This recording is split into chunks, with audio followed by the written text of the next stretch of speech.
ඔයගොල්ලන්ට මතක ඇති මම දැන් ගිය සතියේ එපිට සතියේ ඔයගොල්ලොත් එක්ක සාකච්ඡා කරා රාජ්‍ය සුරකුම්පත් වෙන්න බල PowerPoint එක. මතකයිනේ? භාණ්ඩාගාර බිල්පත් භාණ්ඩාගාර බැඳුම් කර. ඒකේ බ්‍රීෆ්ලි මම ඩිස්කස් කරා ඔයගොල්ලෝ එක්ක රාජ්‍ය සුරකුම්පත් අඳුරගන්නේ කොහොමද? කාල පරාසයන් මොනවද? ආයෝජනය කරද්දී සලකා බැලිය යුතු කරුණු මොනවද?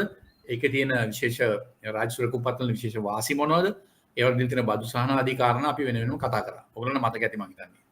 මම මේ පාඩමට ප්‍රවිෂ්ටයක් හැටියට කතා කරන්නේ මීට කලින් සතියට එපිට සතියේ මම රාජ්‍ය සුරකුම්පත් වෙන්න බල කියලා PowerPoint එකක් ඔයගොල්ලන්ට කතා කරා. මතක ඇති. එතකොට ඒකේ නෝට් එක මම අද ඔයගොල්ලන්ට දැන් එවලා තියෙනවා. මම පොඩ්ඩක් ඒක ලෙන්දි ඩිස්කෂන් එකක් කරන්නේ නැහැ. ඒකේ briefly important points I have discussed with you all. මම ඔයගොල්ලෝ එක්ක ඒකේ important points ටික දැන්ටම කතා කරලා තියෙනවා. ඒ කියන්නේ රාජ්‍ය සුරකුම්පත් වෙන්න බලයි. නමුත් in detail report එකක් විතර detail note එකක් ඔයගොල්ලන්ට එවලා තියෙනවා. right? දැන් මම ඒක ඔයගොල්ලන්ට අද පෙන්නනවා. පෙන්නලා මම පොඩ්ඩක් ගයිඩ් කරනවා ඒකේ important points ටික. ඊට පස්සේ ඔයගොල්ලෝ note එක සම්පූර්ණයෙන් කියව ගන්නවා. ඒකේ සම්පූර්ණ knowledge එකක් ඔයගොල්ලන්ට ලැබෙනවා. රාජ්‍ය සුරකුම්පත් කියන්නේ මොනවද? සහ ඒකේ හැඩරුව කොහොමද? ඒකේ ලක්ෂණ මොනවද? ඒකේ ඉතිහාසය මොකද්ද? ඒකේ තියෙන අනිකුත් ලක්ෂණ මොනවද?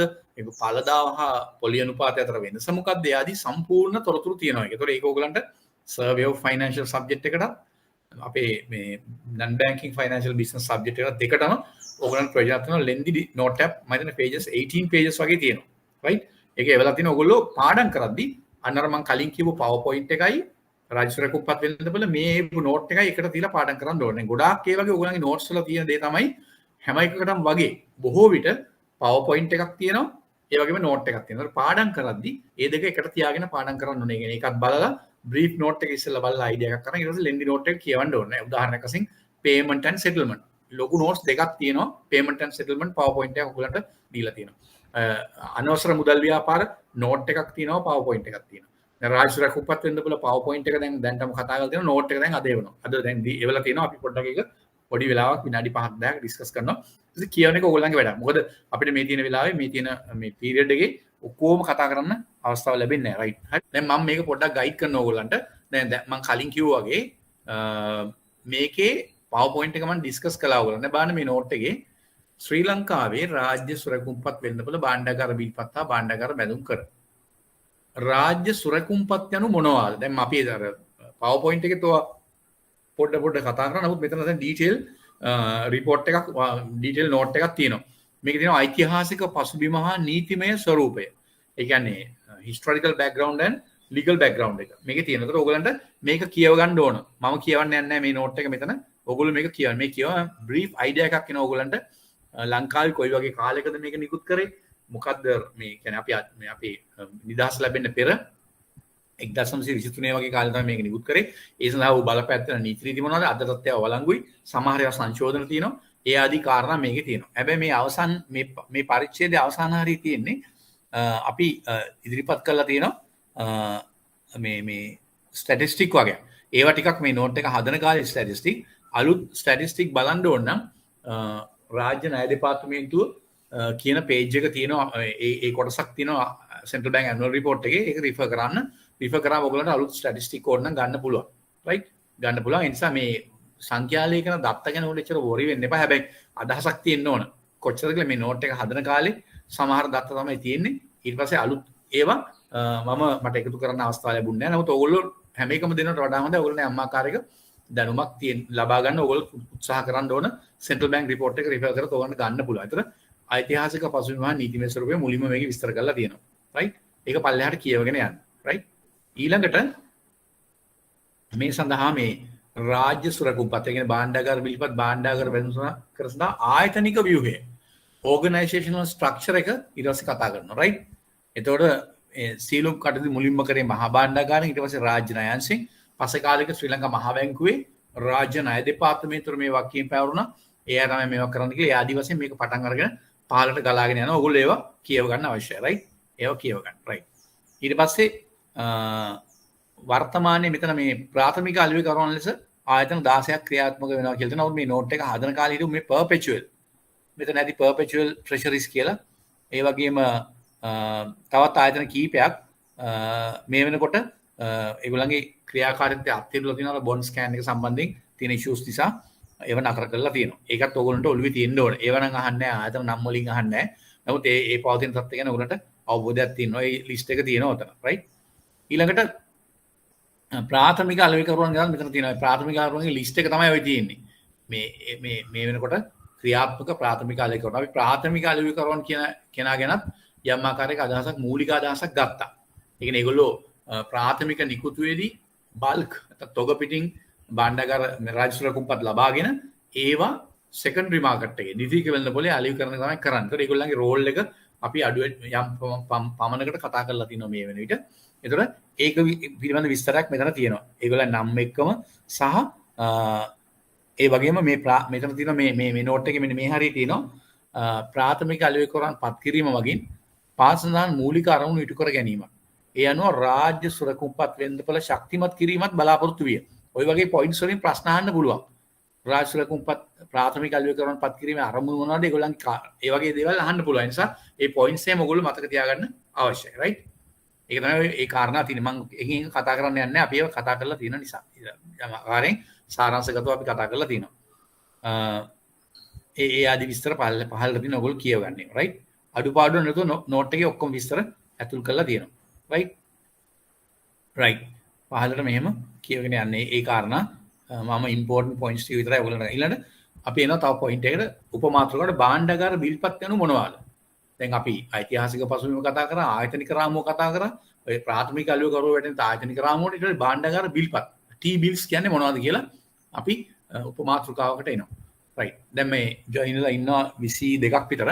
මේ පස්සේ ජොයින් වෙච්ච අයත් එක්ක කියන්නේ මම දැන් මේ කතා කරලා කියන්නේ දැන් සාකච්ඡා කරන්නේ මීට සති ගිය සතියේ එපිසෝඩේ රාජ්‍ය සුරකුම්පත් වෙළඳපොළ මම කතා කරා ඔයගොල්ලෝ එක්ක PowerPoint එකේ. පොයින්ට්ස් වලින් ඉම්පෝර්ටන්ට් පොයින්ට්ස් ටික කතා කරා. ඒකේ ඩීටේල් නෝට් එක තමයි මේ තියෙන්නේ. මේක අද මම ඩිස්කස් කරන්නේ නැහැ. නෝට් එක දැන් තමයි ඔයගොල්ලෝ අතේ තියෙනවා. ඔයගොල්ලෝ ගෙදරදී ලෙෂරලි කියව ගන්න. එතකොට මේ PowerPoint එකත් සහ මේ නෝට් එක එකට කියව ගන්න පාඩම් කරද්දී. එකට තියාගෙන පාඩම් කරන්න. මොකද ඒකේ එකට සම්බන්ධයි. ඒ වගේ තමයි මම කලින් කිව්වා වගේ දැන් ගොඩාක් ප්‍රධාන මාතෘකාවල PowerPoint එක තියෙනවා, ඩීටේල් නෝට් එක තියෙනවා. දැන් අනවසර මුදල් ව්‍යාපාර සම්බන්ධව PowerPoint එක තියෙනවා, නෝට් එක තියෙනවා. payment and settlement සම්බන්ධව PowerPoint එක තියෙනවා, නෝට් එක තියෙනවා. ඒ වගේ මේකේ රාජ්‍ය සුරකුම්පත් සම්බන්ධව PowerPoint එක අපි කතා කරලා දැන් නෝට් එක. ඒ වගේ ඒ sections, ඒ lessons වෙන වෙනම ගොනු කරගෙන වෙනම එකතු කරගෙන පාඩම් කරද්දී ඔයගොල්ලෝ කරන්න මම කලින් කිව්වා. right. මෙතන මේ ටිකක් පරක් වෙලා join වෙච්ච chat නිසා මම කිව්වා. ඒතකොට අපි දැන් මේ නෝට් එක ගැන පොඩ්ඩක් මම ඔයගොල්ලන්ට පොඩ්ඩක් ගයිඩ් කරගෙන යන්නේ. මම අද සම්පූර්ණ මේ නෝට් එක කතා කරන්නේ. ඒක වෙලාව නැහැ. ඒක මේ තේරුමක් නැති වැඩක්. ඔයගොල්ලෝ දැන් යම් අදහසක් තියෙනවා රාජ්‍ය සුරකුම්පත් ගැන. ඒ නෝට් එක ඔයගොල්ලෝ කියව ගන්න. ඔයගොල්ලන්ගේ PowerPoint එකත් සමග. right. ඒතර සම්පූර්ණ අපි ප්‍රශ්න කතා කරද්දී මේ අය තියෙන දේවල් එක්ක අපි මේ ප්‍රශ්න වලට උත්තර කතා කරනවා වෙනම සටහනක් අරගෙන. right. වෙනම මේ අවස්ථාවක් අරගෙන. දැන් මම කිව්වේ ඒ වගේම භාණ්ඩාගාර බිල්පත් යනු මොනවද? right. මොකද්ද treasury bills කියන්නේ? T bills කියන්නේ මොනවද? ඒතර ඒ කියන්නේ සරලව බොහොම නිර්වුල්ව පැහැදිලි කරන කාල රාමුව කොහොමද කෙටි කාලෙ නිකුත් කරන්නේ? ආදි වශයෙන් කාරණා මේකේ තියෙනවා. අපි කතා කරපු කාරණා. ඊට පස්සේ උදාහරණයක් මගින් පැහැදිලි කරලා තියෙනවා මේවා නිකුත් කරන විදිය. ඒ මිල ගණන් දැන් 100ක භාණ්ඩාගාර බිල්පතක් නම් පොලි අනුපාතය සමග නිකුත් කරද්දී කීයද නිකුත් කරන්නේ? ඒතර ඒකේ කොහොමද පොලි අනුපාතය? ඒ වගේම ඒකේ මොකද්ද පළදා අනුපාතය කොහොමද කියන එක මේකේ තියෙනවා. T-bill yield rate. මේක simple arithmetic. මේක බැලුවම මේ නෝට් එක කියවම ඔයගොල්ලන්ට තේරෙනවා මේක discount basis. ඒ කියන්නේ වට්ටම් පදනම මත නිකුත් කරනවා කියන එක පේනවා මේක. ඒක ඔයගොල්ලෝ කියලා තේරුම් ගන්න පුළුවන්. school leavers, especially school leavers and non bankers. Bankersලා මේවා දන්නවා ඇත්තටම. bankersලා මේවා දන්නවා. school leavers and non bankers, right? ඔයගොල්ලන්ට මම මේ කියන්නේ school leavers and non bankers ඔයගොල්ලෝ විශේෂ අවධානයකින් bankersලාත් එහෙම තමයි. විශේෂ අවධානයෙන් කියවන්න මොනවා හරි ගැටලුවක් තියෙනවා ඔයගොල්ලෝ මේ ඩිස්කෂන් එක යන අතර හරි නැත්නම් පස්සේ වෙලාවක හරි ඒ ගැන ප්‍රශ්න තියෙනවා අපි ප්‍රශ්නත් සාකච්ඡා කරනවා. එතකොට ඕනට ඕන නෝට් කරන් ඉඳලා යම් ආකාරයක ගැටලු තියෙනවා නම් අහන්න පුළුවන්. පොඩි ගැටලු නම් ඔය ක්ලාස් එක යන වෙලාවේ අහුවත් ප්‍රශ්නයක් නැහැ. අපිට ඒක ඩිස්කස් කරනවා. ලොකු වෙලා යන ප්‍රශ්න කතා කරන්න එපා. අපි රිවිෂන් එකකුත් දැන් ප්ලෑන් කරනවා ඕගොල්ලන්ට විභාගෙට පෙර. දැන් විභාගේ ටයිම් ටේබල් එක පොඩ්ඩක් වෙනස් වෙයි.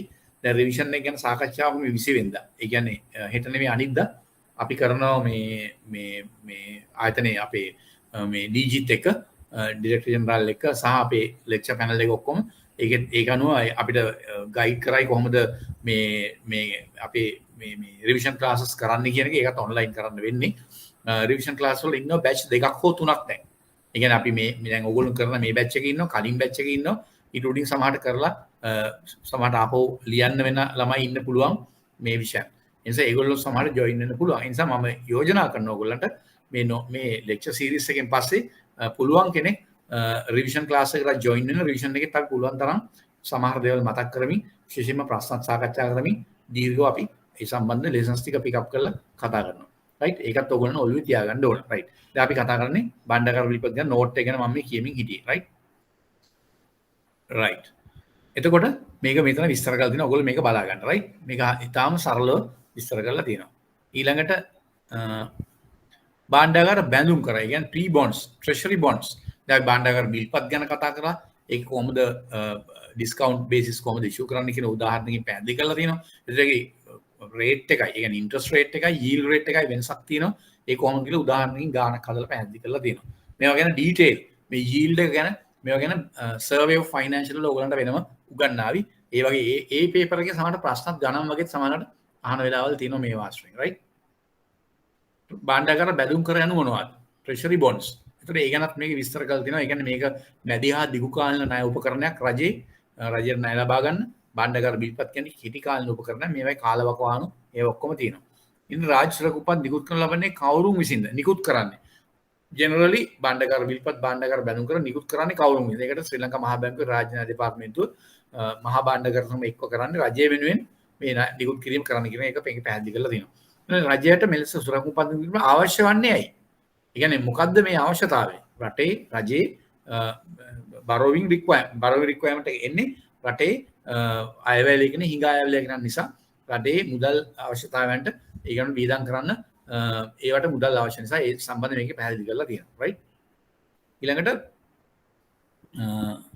මේ උදාහරණයක් තියෙනවා මහා මාර්ග පාලම් පාසල් ගිවිලි ආදී දක්වන්න පුළුවන් කැපිටල් එක්ස්පෙන්ඩිචර්. ඊළඟට බණ්ඩාකාර බැඳුම් කරවල පොලිය. ඒක කොහොමද කූපන් රේට් එකක් තියෙන්නේ? ඒ කියන්නේ අවුරුද්දකට කූපන් රේට් අනුව දෙපාරක් පොලි හිමි වෙනවා. කාටද? ආයෝජකයන්ට. බණ්ඩාකාර බැඳුම් කරලා. ඒක තමයි විස්තර කරලා තියෙන්නේ. ඊළඟට ඒක කියව ගත්තම තේරෙනවා. බණ්ඩාකාර බැඳුම් කර සඳහා වූ පළදා අනුපාතය. yield rate එක. ඒ කොහොමද yield rate එක එන්නේ කියන එක yield rate එක ගන්න කියන එක මේකේ තියෙනවා. ඒක පැහැදිලි කරලා දෙනවා සරලව කියව ගන්න. ඊට පස්සේ මේකේ උදාහරණයකුත් අපි පැහැදිලි කරලා තියෙනවා. කොහොමද yield එක වෙනස් ඉන්ට්‍රස්ට් රේට් එකකින් පොලි අනුපාතයෙන් වෙනස් වෙන්නේ. පළදාව වෙනස් වෙන්නේ කොහොමද මාකට් එකේ මේවා මේ බිස්නස් වෙනකොට කොහොමද වෙන්නේ? ඒ අනුව මිල තීරණය වෙන්නේ කොහොමද කියලා මේකේ පැහැදිලි කරලා තියෙනවා. රයිට්? ඒක ඔයගොල්ලෝ බලා ගන්න. ඊළඟට පොලි අනුපාතය පළදාය අනුපාතයෙන් වෙනස් වන්නේ ඇයි? What is the difference between interest rate and yield rate? ඒක තමයි මේකේ පැහැදිලි කරන්නේ. රයිට්? උදාහරණයකින් පැහැදිලි කරලා තියෙනවා. බය වෙන්න එපා. කියව ගන්න කියවම තේරෙනවා. රයිට්? ඊළඟට බණ්ඩාකාර බැලුම් කර නිකුත් කරන්නේ කෙසේද? කොහොමද මේ issuing process එක කොහොමද කියලා මේකේ තියෙනවා. ඒ ඊළඟ උපමාතෘකාවේ ඒක කියව ගන්න. සරලව උදාහරණ සහිතව පැහැදිලි කරලා තියෙනවා. ඊට පස්සේ බණ්ඩාකාර රාජ්‍යකුම්පත් ප්‍රාථමික වෙළඳපොළ ප්‍රයිමරි මාකට් එක. කියන්නේ ප්‍රයිමරි මාකට් කියන්නේ ප්‍රථමයෙන් නිකුත් කිරීම. මහා බැංකුව විසින් රාජ්‍යකුම්පත් නිකුත් කිරීම. ඒ කියන්නේ ප්‍රාථමික වෙළඳපොළ ප්‍රයිමරි මාකට් එක. ඒකේ තමයි ප්‍රාථමික අලෙවිකරණ ප්ලේ කරන්නේ, ක්‍රියා කරන්නේ. ඒ ගැන විස්තර කරනවා. ඊළඟට බණ්ඩාකාර පිළිබඳ ප්‍රාථමික නිකුතුව. ඒ කියන්නේ ප්‍රයිමරි මාකට් එක නෑ ප්‍රයිමරි ඉෂුව එක කරන්නේ. ප්‍රාථමික නිකුතුව. ඒක මොකක්ද කියලා පැහැදිලි කරනවා. ඊළඟට බණ්ඩාකාර බැඳුම් කර ප්‍රාථමික නිකුතුව. ඒ කියන්නේ බණ්ඩාකාර බිල්පත්, බණ්ඩාකාර බැඳුම් කර ප්‍රාථමික නිකුතුව ප්‍රයිමරි ඉෂුව එක. ඊට පස්සේ රාජ්‍ය සුරකුම්පත් ද්විතීයික වෙළඳපොළ. ඒ කියන්නේ මේකට සෙකන්ඩරි මාකට් එකකුත් තියෙනවා. අපි අර PowerPoint එකේ කතා කරපු මේ කවුද ප්‍රාථමික අලෙවිකරුවන්. ඒ වගේම රීපෝ රිවර්ස් රීපෝ ඒ වගේ කතන්දර ගැන තමයි මෙතන පැහැදිලි කරන්නේ. ඒක කොහොමද වෙන්නේ මේ සෙකන්ඩරි මාකට් එකේ ඇක්ටිවිටීස් කොහොමද වෙන්නේ ඔපරේෂනල් ඇස්පෙක්ට් එක කොහොමද කියලා මේකේ කතා කරනවා. ද්විතීයික වෙළඳපොළ. ඒක බලා ගන්න ඕන රයිට්. ඒකේ මේකේ කාරණා ඔක්කොම පොයින්ට් බයි පොයින්ට් තියෙනවා. ප්‍රතිවිරුද්ධ ගැන ප්‍රතිවිරුද්ධ අපි කතා කරේ PowerPoint එකේ repurchase agreement reverse review ඒ ගැන පැහැදිලි කරලා තියෙනවා. මේකේ සරලව පැහැදිලි කරලා තියෙනවා රයිට්. ශ්‍රී ලංකා මහා බැංකුවේ ප්‍රතිවිරුද්ධ ගැනීමේ ප්‍රතික්‍රියාවේ කවුළුව. එහෙම එකකුත් තියෙනවා. කවුන්ට් එකක්. ඒකත් අපි විස්තර කරලා තියෙනවා. ඊළඟට ක්‍රම දෙකක් යටතේ සිදු වෙනවා කියලා ඒකත් පැහැදිලි කරලා දෙනවා කියව ගන්න.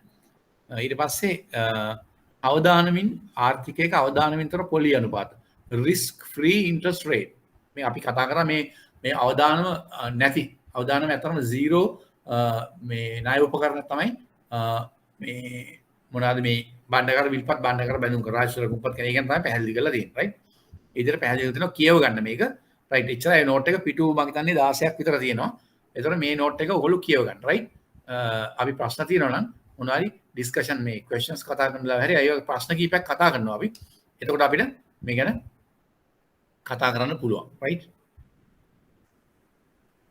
right මම හිතන්නේ clear to all right ඒ ගැන යම් අදහසක් අර PowerPoint එකේ කතා කරපු අදහසට වඩා වැඩි අදහසක් ඔයගලන්ට එන්නේ නැති right හරි නේද දැන් මොකද දැන් ඊට වඩා තව සවිස්තරාත්මක අදහසක් වුණාට මේ නෝට් එක කියවන්න ඕගොල්ලෝ right PowerPoint එකක් බලලා points ටික important points ටික බලලා ඊට පස්සේ මේ නෝට් එක lengthy note එක කියවන්න right clear to all clear ඒක ඒ එක්සර්සයිස් එක ඔයගොල්ලෝ කරන්න ඕනේ ඔයගොල්ලන්ට වැඩ තියෙනවනේ ගෙදර විභාගෙට පාඩම් කරන්න එපා ඔයගොල්ලෝ ඒ නිසා මේක ඔක්කොම සම්පූර්ණ කියව ගන්න ඕන right okay clear to all clear right response ගන්න ඉක්මන response ගන්න විනාඩි 15ක් විතර අපිට ගත වුණා ඒ වැඩේට right මොකද ඒක එහෙම කියන්න ඕගොල්ලෝ මග පෙන්වන්න ඕනේ right okay right හරි ඊට පස්සේ අපි බලමු දැන් මේ නෝට් එක අපිට අපි කතා කරා ඊට පස්සේ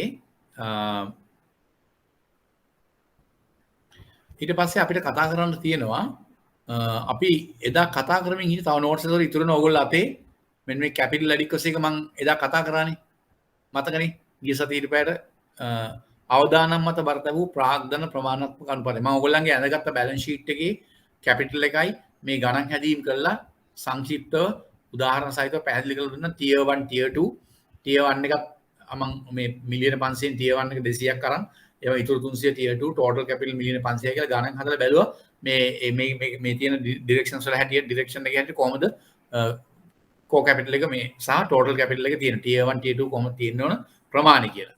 ඒක මම හිතන්නේ idea එකක් එන්නේ නැති. ඒ කියන්නේ ඒක න ආයි කතා කරන්න අවශ්‍ය වෙන්නේ නැහැ. ඒක අපි කලින් කතා කරා ගිය සතියේ right. දැන් අපි මේ directions ටික කතා කරන්නේ right. ඊට පස්සේ ඊළඟට තියෙන ඕගොල්ලන්ට කතා කරන්න sorry ඊළඟට තියෙනවා අපි කතා කරමින් හිටියේ government corporate governance sorry corporate governance direction මෙන්න මේ note එක මේක අපි මැදක් දුරට කතා කරා මතකද ඔයගලන්ට මතකද can you remember last week I have discussed with you all to some extent මෙන්න මේ note එක අපි කතා කරලා නතර කරමු sorry මේක නෙමෙයි ඉඳ corporate governance direction මෙන්න මේක මෙන්න මේකේ ඔව් මෙන්න මෙතන අපි කතා කරන්න පටන් ගත්තා මේකේ මම ඔයගොල්ලොත් එක්ක මැදක් දුරට කතා කරා right මේකේ මේ මූලික දේවල් අධ්‍යක්ෂ මණ්ඩලයේ වගකීම් ඒගොල්ලන්ගේ රෝල් එක chairman and CEO key management persons ඒවා අපි ටික මුල් ටික කතා කරා ඒගොල්ලන්ගේ රෝල් එක point by point අපි වෙනම කතා කරා අධ්‍යක්ෂ මණ්ඩල රැස්වීම කතා කරා ඔයගොල්ලන්ට මතක ඇති ගිය සතියේ අධ්‍යක්ෂ මණ්ඩල රැස්වීම කතා කරා ඒකේ මොනවද කතා කරන්න කරුණු කියලා කතා කරා ඊළඟට අධ්‍යක්ෂරුන්ගේ යෝග්‍යතාවය සහ උචිතභාවය ඇගීමේ නිර්ණායක ඒ කියන්නේ guidelines for the fit and proper for board of directors and especially board of directors එතකොට අදම ඔයගොල්ලන්ට එවලා තියෙනවා මීට අමතරව in addition to that now you have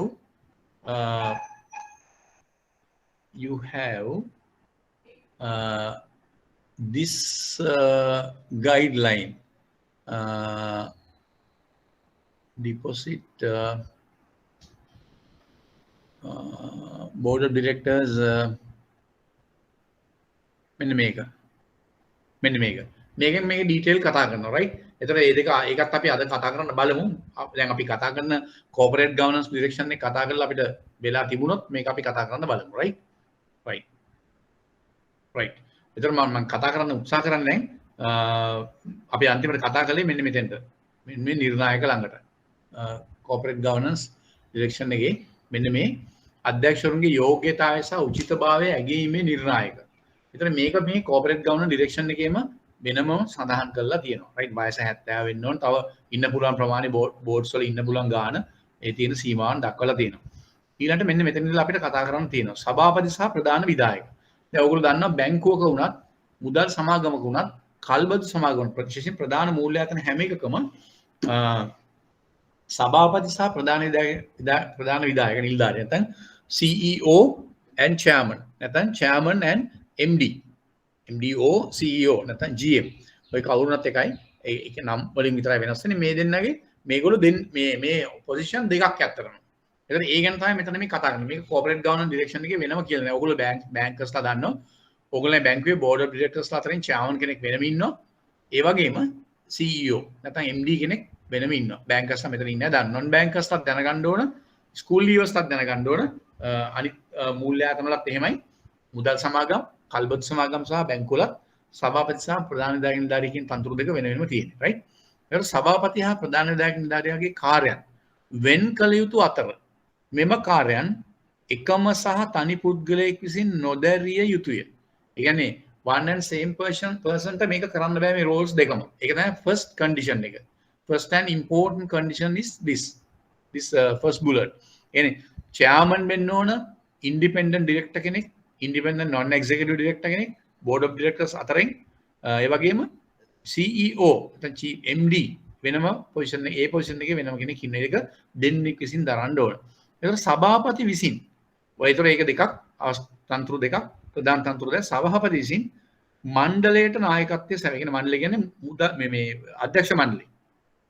අධ්‍යක්ෂ මණ්ඩලයට නායකත්වය සැපයීම. right? මණ්ඩලයට නායකත්වයේ සැපයීම. right. ඒක පළවෙනි රෝල් එක chairman ගේ. ඊට පස්සේ මණ්ඩලය ඵලදායී ලෙස කටයුතු කරන බව සහ සිය වගකීම් නිසි ලෙස ඉටු කරන බවට වග බලා ගැනීම. සමස්ත බෝඩ් ඔෆ් ඩිරෙක්ටර්ස් අධ්‍යක්ෂ මණ්ඩලයම ඵලදායී ලෙස කටයුතු කරන බව සහ සිය වගකීම් නිසි ලෙස ඉටු කරන බවට වග බලා ගැනීම. ඒකේ වගකීම තියෙන්නේ chairman, right? ඊළඟට සියලු ප්‍රධාන ගැටලු, ඒ කියන්නේ main issues කලින් කාලට එක එක ප්‍රශ්න එන්න පුළුවන් නේ. බැංකුවක් වෙන්න පුළුවන්, මුදල් සමාගමක් වෙන්න පුළුවන්. එහෙම නැත්නම් කල්බදු සමාගමක් වෙන්න පුළුවන්. ඒ අතරින් කලින් කාලට එන ගැටලු කාලීනව අධ්‍යක්ෂ මණ්ඩලය තුළ සාකච්ඡාවට ලක් කරන බවට සභාපති විසින් වග බලා ගන්න. ඒ කියන්නේ from time to time their issues, their own issues ඒගොල්ලෝ සාකච්ඡා කරන්න ඕන බෝඩ් එක ඇතුලේ. ඒකට chairman වග කියන්න ඒ වගකීම තියෙන chairman. ඊළඟට න්‍යාය පත්‍රයේ පිළියෙල කිරීමේ මූලික වගකීම සභාපති දැරිය යුතු අතර න්‍යාය පත්‍රය පිළියෙල කිරීමේ කාර්යය සමාගම් ලේකම්ට පැවරිය හැකියි. ඒ කියන්නේ බෝඩ් සෙක්‍රටරි විසින් අතන ප්‍රිපෙයාර් කරන්නේ. නමුත් ඒකේ රෙස්පොන්සිබිලිටි එක වගකීම තියෙන්නේ න්‍යාය පත්‍රයේ හැම බෝඩ් එකකම chairmanට. right? ඒක තමයි ඔය කියන්නේ. right? chairman, right? එතකොට ලේකම් විසින් හදන්න ඕන. සෑම රැස්වීමකදීම පැන නගින ගැටලු පිළිබඳව සියලු අධ්‍යක්ෂවරු නිසි ලෙස දැනුවත් වන පරිදි ප්‍රමාණවත් තොරතුරු නියමිත වේලාවට සැපයීමට වග බලා ගන්න ඕන. ඒ කියන්නේ මොකද්ද මේ කියන්නේ? සෑම රැස්වීමකදීම පැන නගින ගැටලු පිළිබඳව සියලු අධ්‍යක්ෂවරු නිසි ලෙස දැනුවත් වන පරිදි ප්‍රමාණවත් තොරතුරු නියමිත වේලාවට සැපයීමට වග බලා ගැනීම. මොකද්ද මේ කියන්නේ? දැන් බැංකර්ස්ලා අනිත් පැත්ත දැනගන්න ඕන. දැන් ඔයගොල්ලෝ දන්නවා බැංකු වල නැත්නම් මුදල් සමාගම් වල කල්බදු සමාගම් වල බෝඩ් එක මාසෙකට සැරයක් හෝ දෙකක් හෝ වෙන වෙන අවස්ථාන් වල තුන් වතාවක් හෝ රැස් වෙන්න පුළුවන්. එතකොට මේ කරුණු සාකච්ඡා කරන්න මේ තොරතුරු බෝඩ් ඔෆ් ඩිරෙක්ටර්ස්ලා දැනුවත් වෙන්න in advance at least 1 week before the board meeting. board meeting එකට සතියකටවත් කලින් ඒ board papers එයාට යවන්න ඕන. දැන් අද කාලේ මේ දින කොරෝනා තත්ත්වෙත් එක්ක board papers වෙනම in writing ඒ කියන්නේ මේ hard copies හම්බෙන්නේ නැහැ, soft copies එවන. දැන් මම ඉන්නවා බිම්පුත් finance board එකේ. දැන් මේ 21 වෙනිදා board meeting එකක් තියෙනවා. ඒ board papers ඔක්කොම මට mail එකට එවලා තියෙනවා. ඒත් මම ඒවා go through කරලා as a board member ඒවා study කරලා මොනවද සාකච්ඡා කරන්න නියමිත board එකේ තියෙන කාරණා කියලා අපි දැනුවත් වෙන්න ඕනේ. ඒක තමන්ගේ කරුණු තියෙනවා, තමන්ගේ දේවල් තියෙනවා. ඒවා ඒ අවස්ථාවේ ඉදිරිපත් කරන්න පුළුවන්. ඒවා සමහරට agree වෙන්න පුළුවන්, සමහරට disagree වෙන්න පුළුවන්. ඒක සමහර කරුණු වලට තව අවශ්‍ය තොරතුරු ඒ බෝඩ් පේපර් එකේ තියෙන සමහර දේවල් වලට අවශ්‍ය තොරතුරු තව in detail ඉල්ලන්න පුළුවන්. ඒකට මැනේජ්මන්ට් එකේ ඒවා සම්පාදනය කරන්න ඕන. තොරතුරු දෙන්න ඕන. information දෙන්න. මැනේජ්මන්ට් එදා කතා කරේ management information system MIS. අනුව අවශ්‍ය තීරණ ගැනීමට අවශ්‍ය වන්නා වූ තොරතුරු සැපයීමේ වගකීම කරුණාකාරීත්වය සදුවේ. අන්න ඒ වගේ කල්ලාතු යවන්න ඕන. ඒ වග බලා ගන්න ඕන. ඒ තොරතුරු යවන බවට සහ ලැබෙන බවට සහ ඒ අයට බෝඩ් ඔෆ් ඩිරෙක්ටර්ස්ලා සාකච්ඡා කිරීමට ප්‍රමාණවත් තොරතුරු කලට වේලාවට ලැබෙන බව සහ ඒවා එයාට sannivedana වෙන බට වග බලා ගැනීමේ වගකීම තියෙන්නේ චෙයාමන්ට කියන එක ඔයගොල්ලෝ මතක තියාගන්න ඕනේ. ඒ වගකීම චෙයාමන්ගේ වගකීම. රයිට්? මම හිතන්නේ ඔයගොල්ලන්ට තේරෙනවා ඇති. ඊළඟ සම්පූර්ණ හා සක්‍රීය දායකත්වයක් ලබා දීමට සෑම අධ්‍යක්ෂවරයෙකුම ධෛර්යමත් කළ යුතු අතර අදාළ ආයතනයේ උපරිම යහපත් සඳහා ක්‍රියා කරන බව තහවුරු කිරීමට මූලිකත්වය ගන්න ඕනේ. කියන්නේ හැම කෙනෙක්ම උනන්දු කරවන්න ඕන මේ හැම කාරණයකදීම බෝඩ් එකේ ඩිස්කස් කරන, බෝඩ් එකේ සාකච්ඡා කරන, බෝඩ් එක අවධානය යොමු කරන එකට සෑම එකටම ඒ කාරණාවට සක්‍රීය දායකත්වයක්. කියන්නේ මේ ඇක්ටිව් පාර්ටිසිපේෂන් එකක් දෙන්න උනන්දු කරවන්න, ධෛර්යමත් කරවන්න ඕන. ඒ වගේම ඒ ගන්නා වූ ඒ ක්‍රියා කරන වූ හැම ක්‍රියාමාර්ගයක්ම හැම දෙයක්ම උපරිම ආයතනයේ උපරිම යහපත් සඳහා බැංකුවක් වෙන්න පුළුවන්, මුදල් සමාගමක් වෙන්න පුළුවන්, කාල්බදු සමාගමක් වෙන්න පුළුවන්. යහපත් සඳහා ක්‍රියා කරන බව තහවුරු කිරීමට මූලිකත්වය ගන්න ඕන. ඒකත් චෙයාමන්ගේ වගකීම. ඊළඟට විධායක නොවන අධ්‍යක්ෂවරුන්ගේ, ඒ කියන්නේ බෝඩ් එක ඇතුලේ ඉන්නෝනේ විධායක අධ්‍යක්ෂවරු ඉන්නවා, MD වෙන්න පුළුවන්, වෙනත් විධායක අධ්‍යක්ෂවරු ඉන්න පුළුවන්. ඒතර විධායක නොවන අන්න එතනින් ඉන්න විධායක නොවන අධ්‍යක්ෂවරුන්ගේ ඵලදායී දායකත්වය, ඒ non executive directors ඒගොල්ලන් දායකත්වය ලබා ගැනීම විධායක හා විධායක නොවන අධ්‍යක්ෂුන් අතර නිතරම සම්බන්ධයක් පවත්වාගෙන ඒ දෙගොල්ලෝ අතර කෝඩිනේෂන් එකක් එක්සිකියුටිව් non executive directors අතර හොඳ යහපත් සම්බන්ධයක් පවත්වාගෙන ඒකේ මූලිකත්වය ගන්න ඕනේ. ඒ වගකීම තියෙන chairman. එහෙනම් ප්‍රධාන කරුණාකරන පුද්ගලයන්, ඒ කියන්නේ key management persons including CEO or MD, ප්‍රධාන කරුණාකරන පුද්ගලයන් ඍජුවම අධීක්ෂණය කිරීම. ඒගොල්ලෝ ඩිරෙක්ට්ම ඒගොල්ලෝම අධීක්ෂණය කරන. ඒගොල්ලෝ හොයලා බලන්න. හෝ වෙනත් මොනියම් ආකාරයක හෝ විධායක කාර්ය කිටු කිරීම සඳහා සභාපති සම්බන්ධ නොවිය යුතුයි. චෙයාමන්ට ඩිරෙක්ට් ඉන්වෝල්ව්මන්ට් එකක් නැහැ. ඒගොල්ලෝ අධීක්ෂණය කරන්න. කවුද? key management persons ලා. ප්‍රධාන කරුණාකරන පුද්ගලයන්. ඒ කියන්නේ CEO වෙන්න පුළුවන්, MD වෙන්න පුළුවන්, නැත්නම් DGM කෙනෙක් වෙන්න පුළුවන්, AGM වෙන්න පුළුවන්, chief legal officer වෙන්න පුළුවන්, compliance officer වෙන්න පුළුවන්, නැත්නම් ඒ ආදි වශයෙන් ප්‍රධාන කරුණාකරන මඩුල්ල ප්‍රධාන අය. ඒගොල්ලන් ඩිරෙක්ට් මැදිහත් ඍජුව සම්බන්ධ වෙන්න බෑ. ඒකත් තවත් මේ corporate governance direction එකේම පනවලා තියෙන විධානයක්. ඒ අවශ්‍යතාවයක්, right? කොන්දේසියක්, right?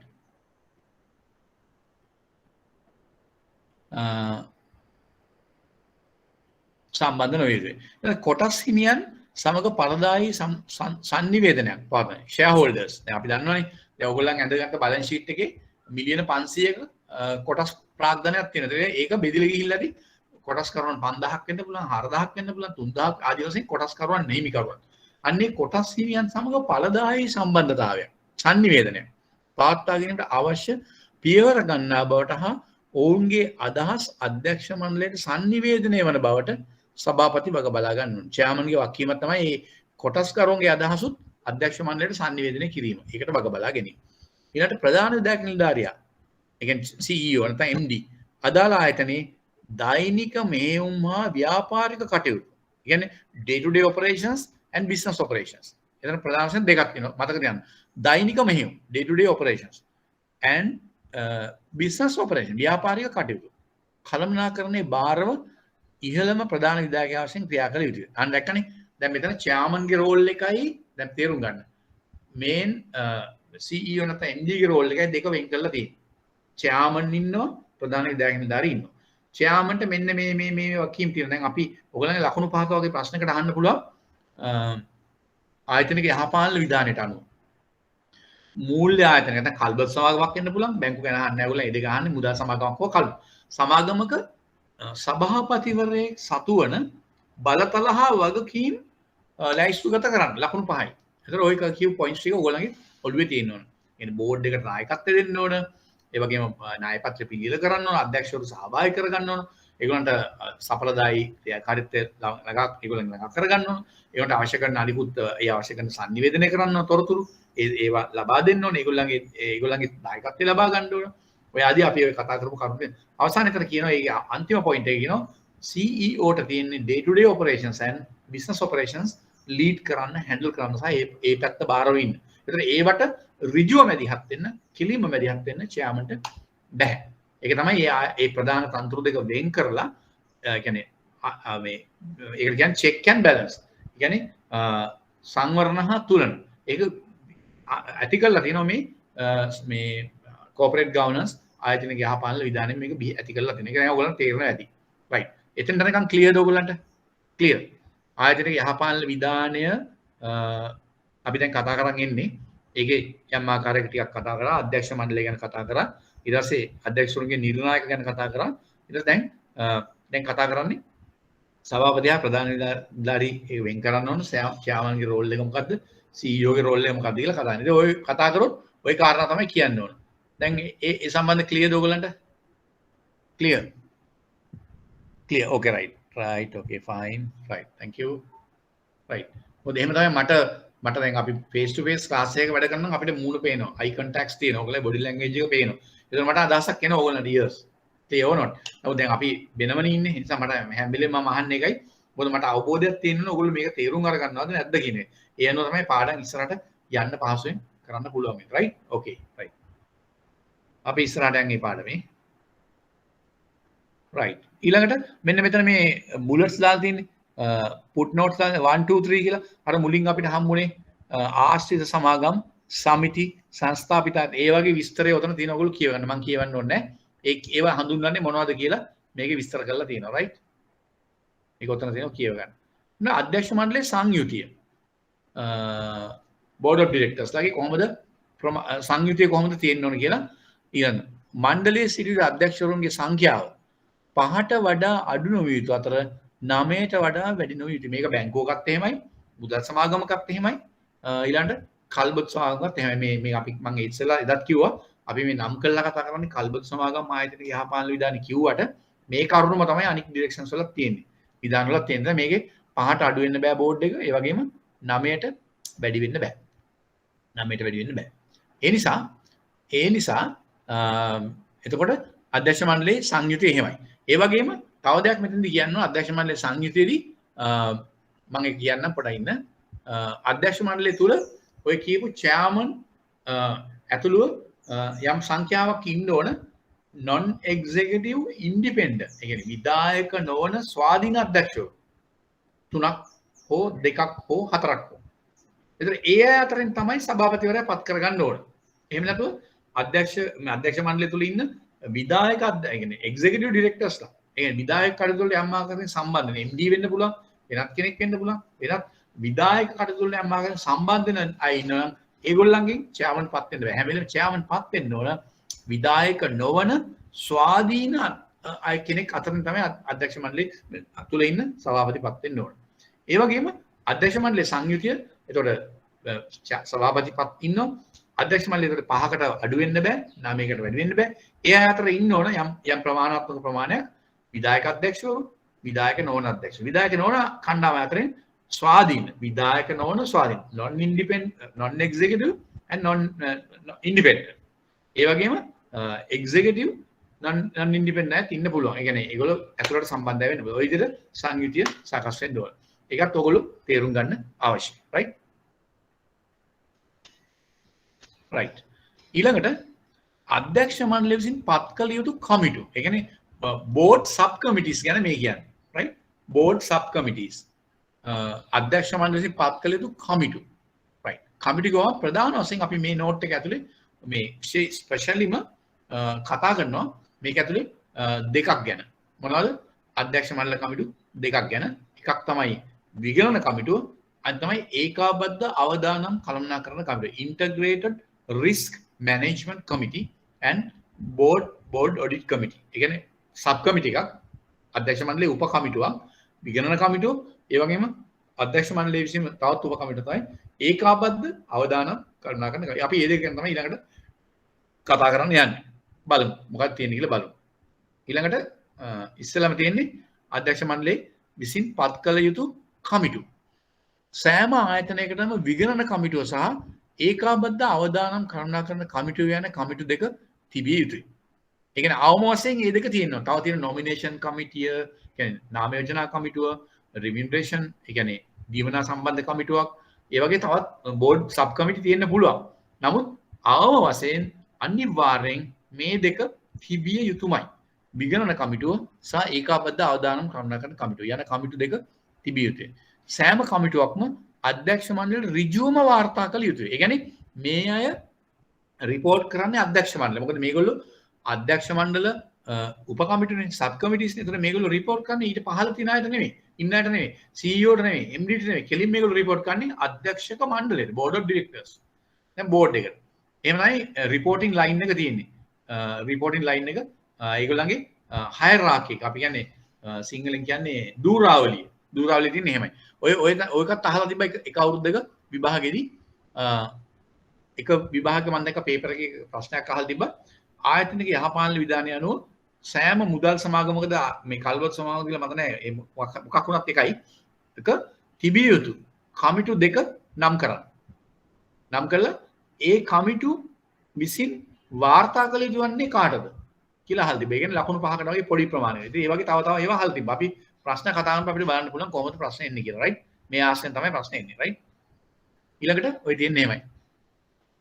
එතකොට අධ්‍යක්ෂ මණ්ඩල ඍජුවම වාර්තා කරනවා. කමිටුවේ සභාපතිවරයාගේ අධීක්ෂ ඒ කමිටුවටත් ඉන්න සභාපතිවරයා. අධ්‍යක්ෂ මණ්ඩලයේ සභාපති වෙනම ඉන්නවා. කවුද? chairman of the board. ඒ වගේම මේ සබ් කමිටියටත් වෙනම chairman කෙනෙක් ඉන්නවා. එතකොට කමිටුවේ සභාපතිවරයාගේ අධීක්ෂණයාර්ථේ රැස්වීම් සංවිධානය කරනවා. ඒ සභාපතිවරයා තමයි ඒ කමිටුවේ රැස්වීම් සංවිධානය කරන්නේ. ඒ වගේම රැස්වීම් වාර්තා හා ලේඛන පවත්වා ගැනීම සහ අනිකුත් ලේඛන කටයුතු පවත්වා ගැනීම සදා සෑම කමිටුවක් විසින්ම ලේකම්වරයෙක් පත් කරගන්න ඕනේ. ඒ කියන්නේ සෑම බෝඩ් සබ් කමිටි එකටම වෙනම බෝඩ් ඒ කමිටු සෙක්‍රටරි කෙනෙක් ඉන්නවා. කමිටුවට ලේකම් කෙනෙක් ඉන්න ඕනේ.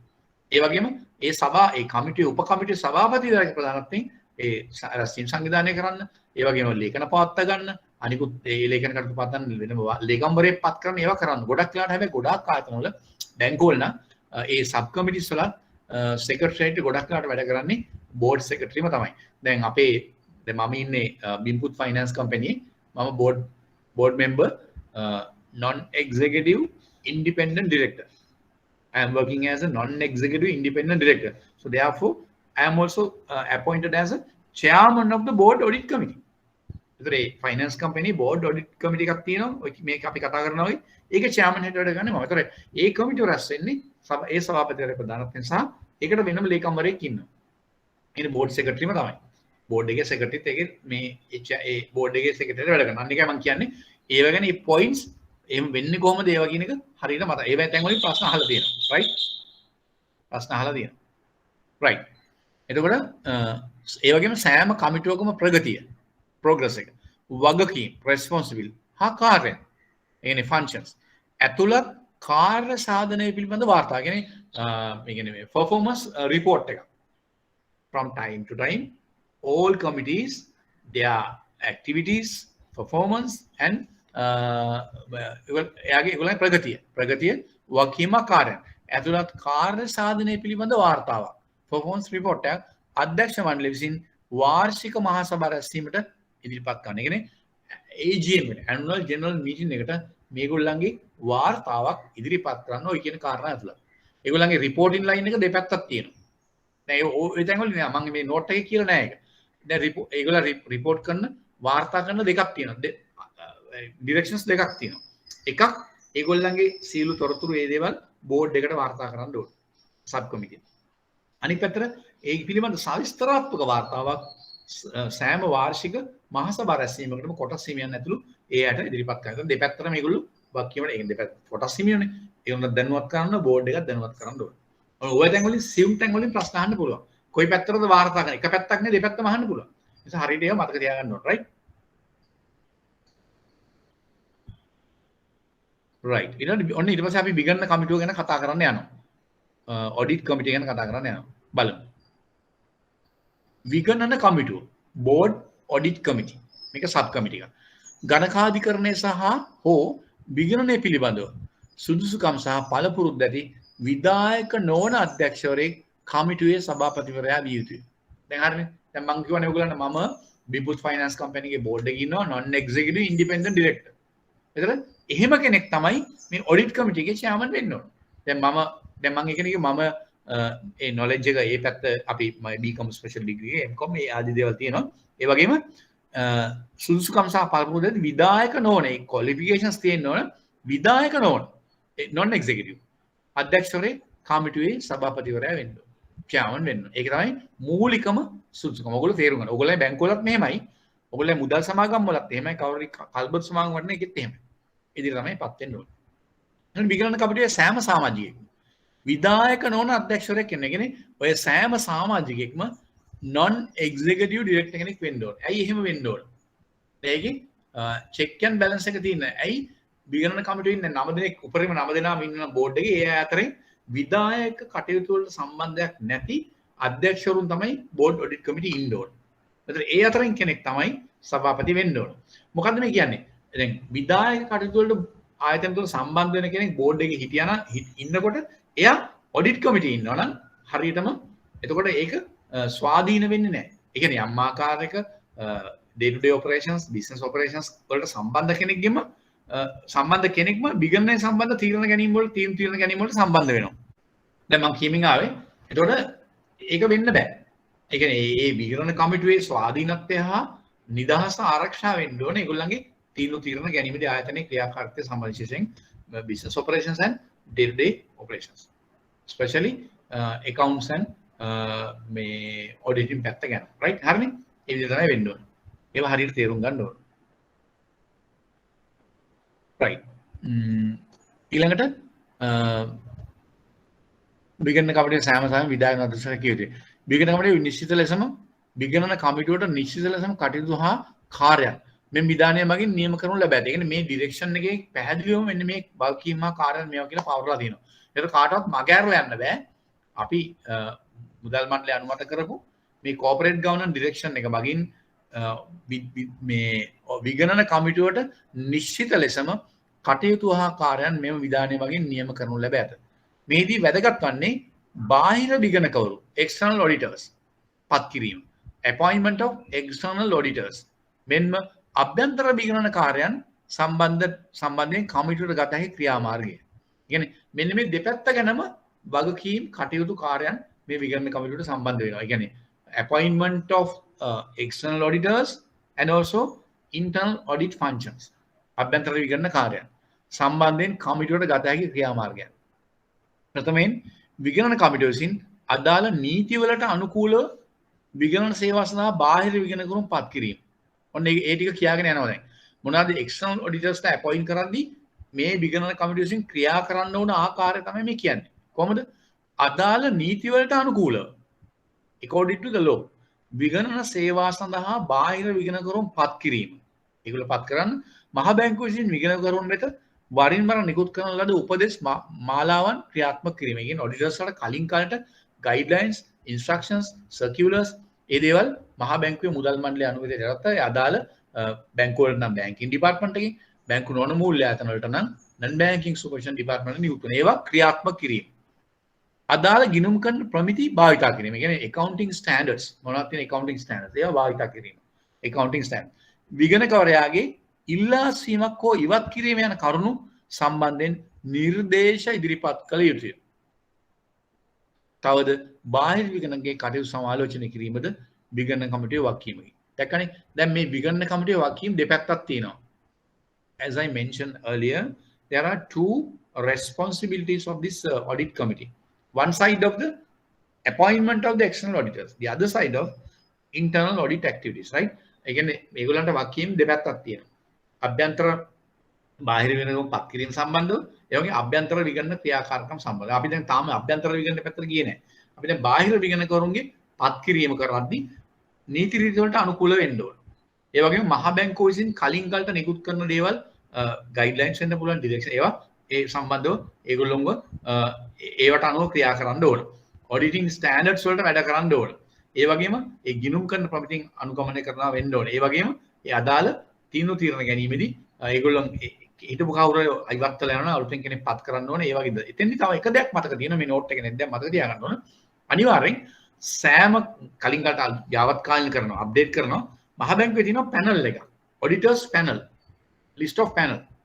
ඒ කියන්නේ මහ බැංකුවේ විසින් අපි බැංකුව වලට වෙනම බැංකු නොවන මූල්‍ය ආයතන වලට වෙනම කල්බත් සාමවල වෙනම එහෙම ඔඩිටර්ස් පැනල් එකනේ. ඒ පැනල් එකෙන් මිසක් ඒ පැනල් එකට පරිබාහිරව කිසිම විගණකවරයෙක් බදව ගන්න බෑ බාහිර විගණකවරුන් හැටියට. ඒකත් ඔයගොල්ලෝ මතක තියාගන්න අවශ්‍යයි. ඒකත් ඔයගොල්ලෝ මතක තියාගන්න අවශ්‍යයි. right? clear to all?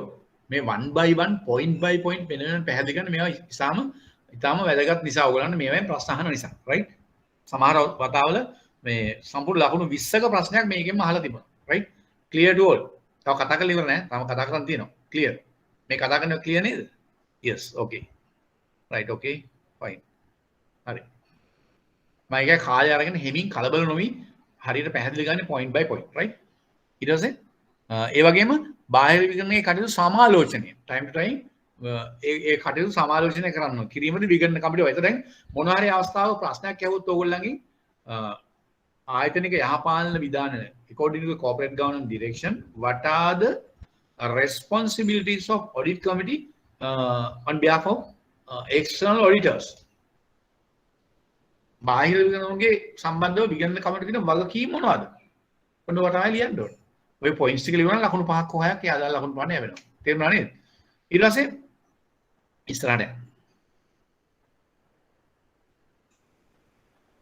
දැන් තොරතුරු අනාවරණය කිරීම සඳහා එනේ ඉන්ෆර්මේෂන් ඩිස්ක්ලෝස් කරන අනාවරණය සඳහා ආයතනය විසින් නිකුත් කරනු ලබන මූල්‍ය ප්‍රකාශන දැන් ඒක තව එකක් ආයතන විසින් මූල්‍ය ප්‍රකාශන ඒ කියන්නේ මේ බැලන්ස් ෂීට් එක කැෂ් ෆ්ලෝ ස්ටේට්මන්ට් එක loss and profit account එක ඒ විසින් මූල්‍ය ප්‍රකාශන වාර්ෂික වාර්තාව ඒ කියන්නේ annual report එක සහ කාලීන වාර්තාවල විශ්වාසනීයත්වය කාලීන වාර්තා කලින් කල්පිත කරන වාර්තා තියෙනවා වාර්ෂික වාර්තාව තියෙනවා ඒ වගේම නිකුත් කරන මූල්‍ය ප්‍රකාශන මේ ක්වාටර් නිකුත් කරන්න ඕන බයි ඇනුවල් නිකුත් කරන්න ඇනුවලි ඔඩිටර් ස්ටේට්මන්ට් නිකුත් කරන්න ඕන ඒ වාර්තාවල විශ්වාසනීයත්වය සහ ඒවායේ විනිශ්චයන් පරීක්ෂා කිරීම සඳහා මූල්‍ය තොරතුරු සමාලෝචනය කරන්න ඒකත් ඒ වගකීම තියෙන්නේ ඔඩිට් කමිටියට ඒ තොරතුරු වල විශ්වාසනීයත්වය විනිශ්චය කිරීම සඳහා ඒවා මූල්‍ය තොරතුරු සමාලෝචනය කරන්න ඕන right ඒ වගකීමක් තියෙන්නේ ඔඩිට් කමිටියකට තොරතුරු අනාවරණය කිරීම සඳහා ඒ කියන්නේ ආයතනයේ තියෙන තොරතුරු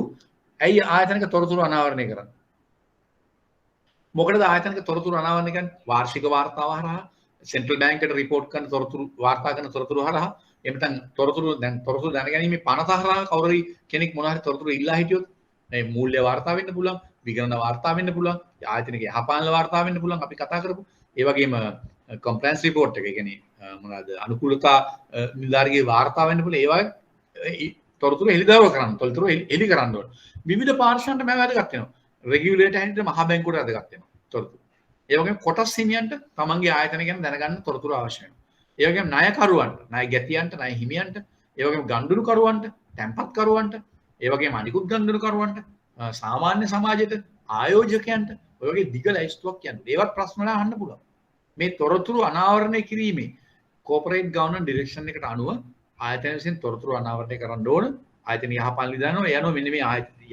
ආයත මේ කවුද මේ ආයතනික වාර්ෂික වාර්තාව AGM එක නැත්නම් මේ අයට මේ නෙමෙයි මේ රෙගුලේටර් එහෙම වාර්තා කරන්න ඕන ඒ තොරතුරු වැදගත් වෙන අනිකුත් පාර්ශ්වයන්ගේ ලයිස්තුවක් නම් කරන්න මම ඔය කියපු ලයිස්තුව ඒ කියන්නේ shareholders customers depositors or the customers ඊළඟට investors debtors ඒ වගේ නොඑක් අය ඉන්න පුළුවන් ඒ කියන්නේ stakeholders ලා ඉන්න පුළුවන් ඒක තමයි තොරතුරු අනාවරණය කිරීමේ හෙළි කිරීමේ අවශ්‍යතාවය ඒව ගැන පිළිබඳ තියෙන විශ්වාසනීයත්වය ඒ තොරතුරු වල සත්‍යතාවය ඒ වගේ නිවැරදිභාවය accuracy ඒ වගේ අනිකුත් accounting standards වලට අනුව වැඩ වෙලා තියෙනවද කියන්නේ ඒ සියලු වගකීම් තියෙන ඔඩිට් කමිටියකට ඔඩිට් කමිටිය තමයි මේ සම්බන්ධ සම්පූර්ණ වගකීම දරන්නේ.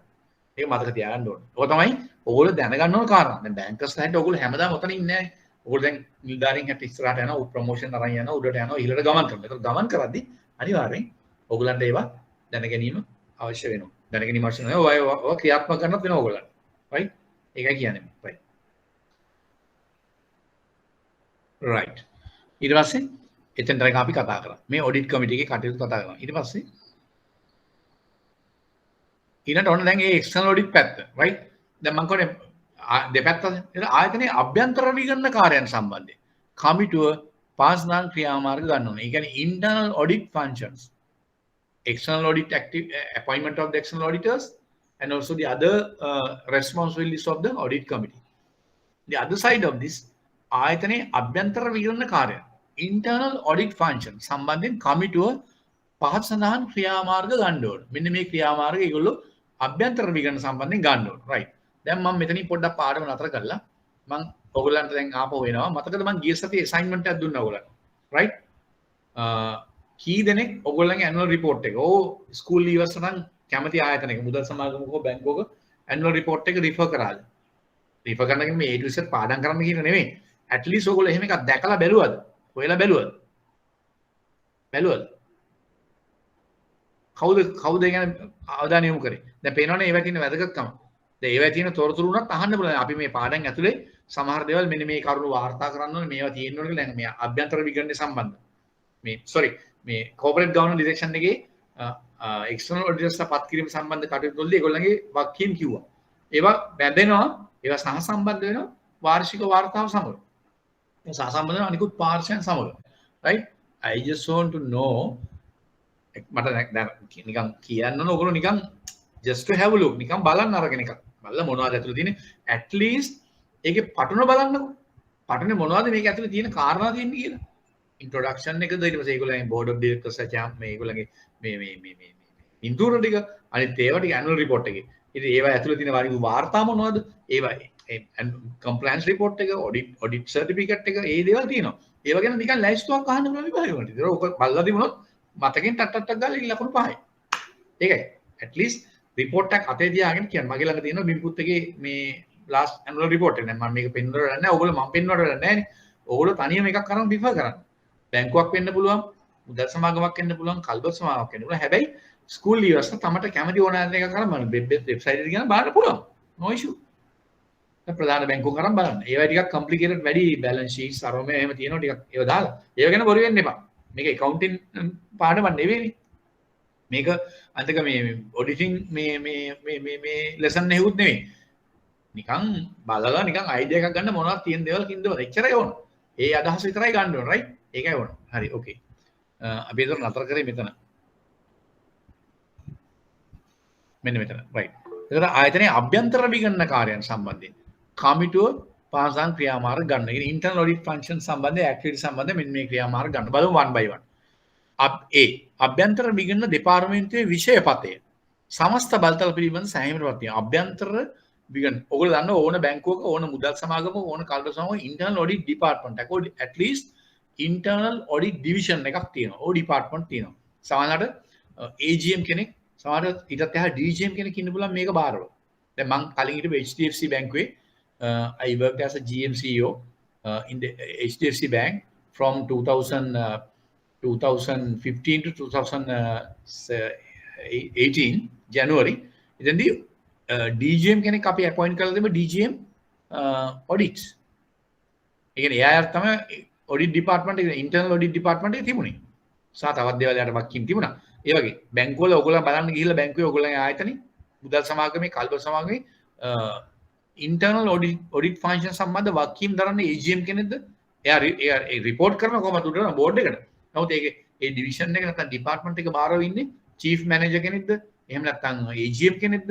නැත්නම් DGM කෙනෙක්ද? ආදී වශයෙන් කවුරු හරි responsible officer කෙනෙක් ඉන්නවා. ඒතර අභ්‍යන්තර විගණන ඒ department විෂය පතේ scope එක. සම්පත් කියන්නේ resources බලතල ඒගොල්ලන්ගේ බලතල ඒ කියන්නේ ඒගොල්ලන්ට responsibility බලතල මේ ඒගොල්ලන්ගේ තියෙන බලය මොනවද බලතල පිළිබඳ සෑහීමට පත්වීම. ඕවා ගැන නිකන් බලලා විතරක් මදි. මේ ඔඩිට් කමිටි එක ඒ ඉන්ටර්නල් ඔඩිට් ඩිපාර්ට්මන්ට් එකේ ස්කෝප් එක විෂය පතේ ප්‍රමාණවත් විෂය පතයක් ඒගොල්ලන්ට තියෙනවද? ඒ කියන්නේ මේ අභ්‍යන්තර විගණන කටයුතු සම්බන්ධ විෂය පතයක් තියෙනවද? ඒකට අදාළ වූ සම්පත් ප්‍රමාණවත් පරිදි තියෙනවද? ඒ වගේම ඒකට අදාළ බලය තියෙනවද? ඒව ගැන සෑහීමට පත් වෙන්න ඕන ඔඩිට් කමිටි එක. right? මම හිතන්නේ ඔයගොල්ලන්ට පැහැදිලි ඇති මම මේ කියන එක. ඒ වගකීම තියෙනවා වගේ මේවා ගැන මේ දේවල් හොයලා බැලීම වගකීමක් මේ ඔඩිට් කමිටි එකට තියෙනවා. ඉන්ටර්නල් ඔඩිට් ඩිපාර්ට්මන්ට් එක සම්බන්ධ. B අභ්‍යන්තර විගණන වැඩසටහන හා අභ්‍යන්තර විගණන ක්‍රියාවලියේ ප්‍රතිඵල සමාලෝචනය කිරීම. ඔන්න එක පොයින්ට් එක.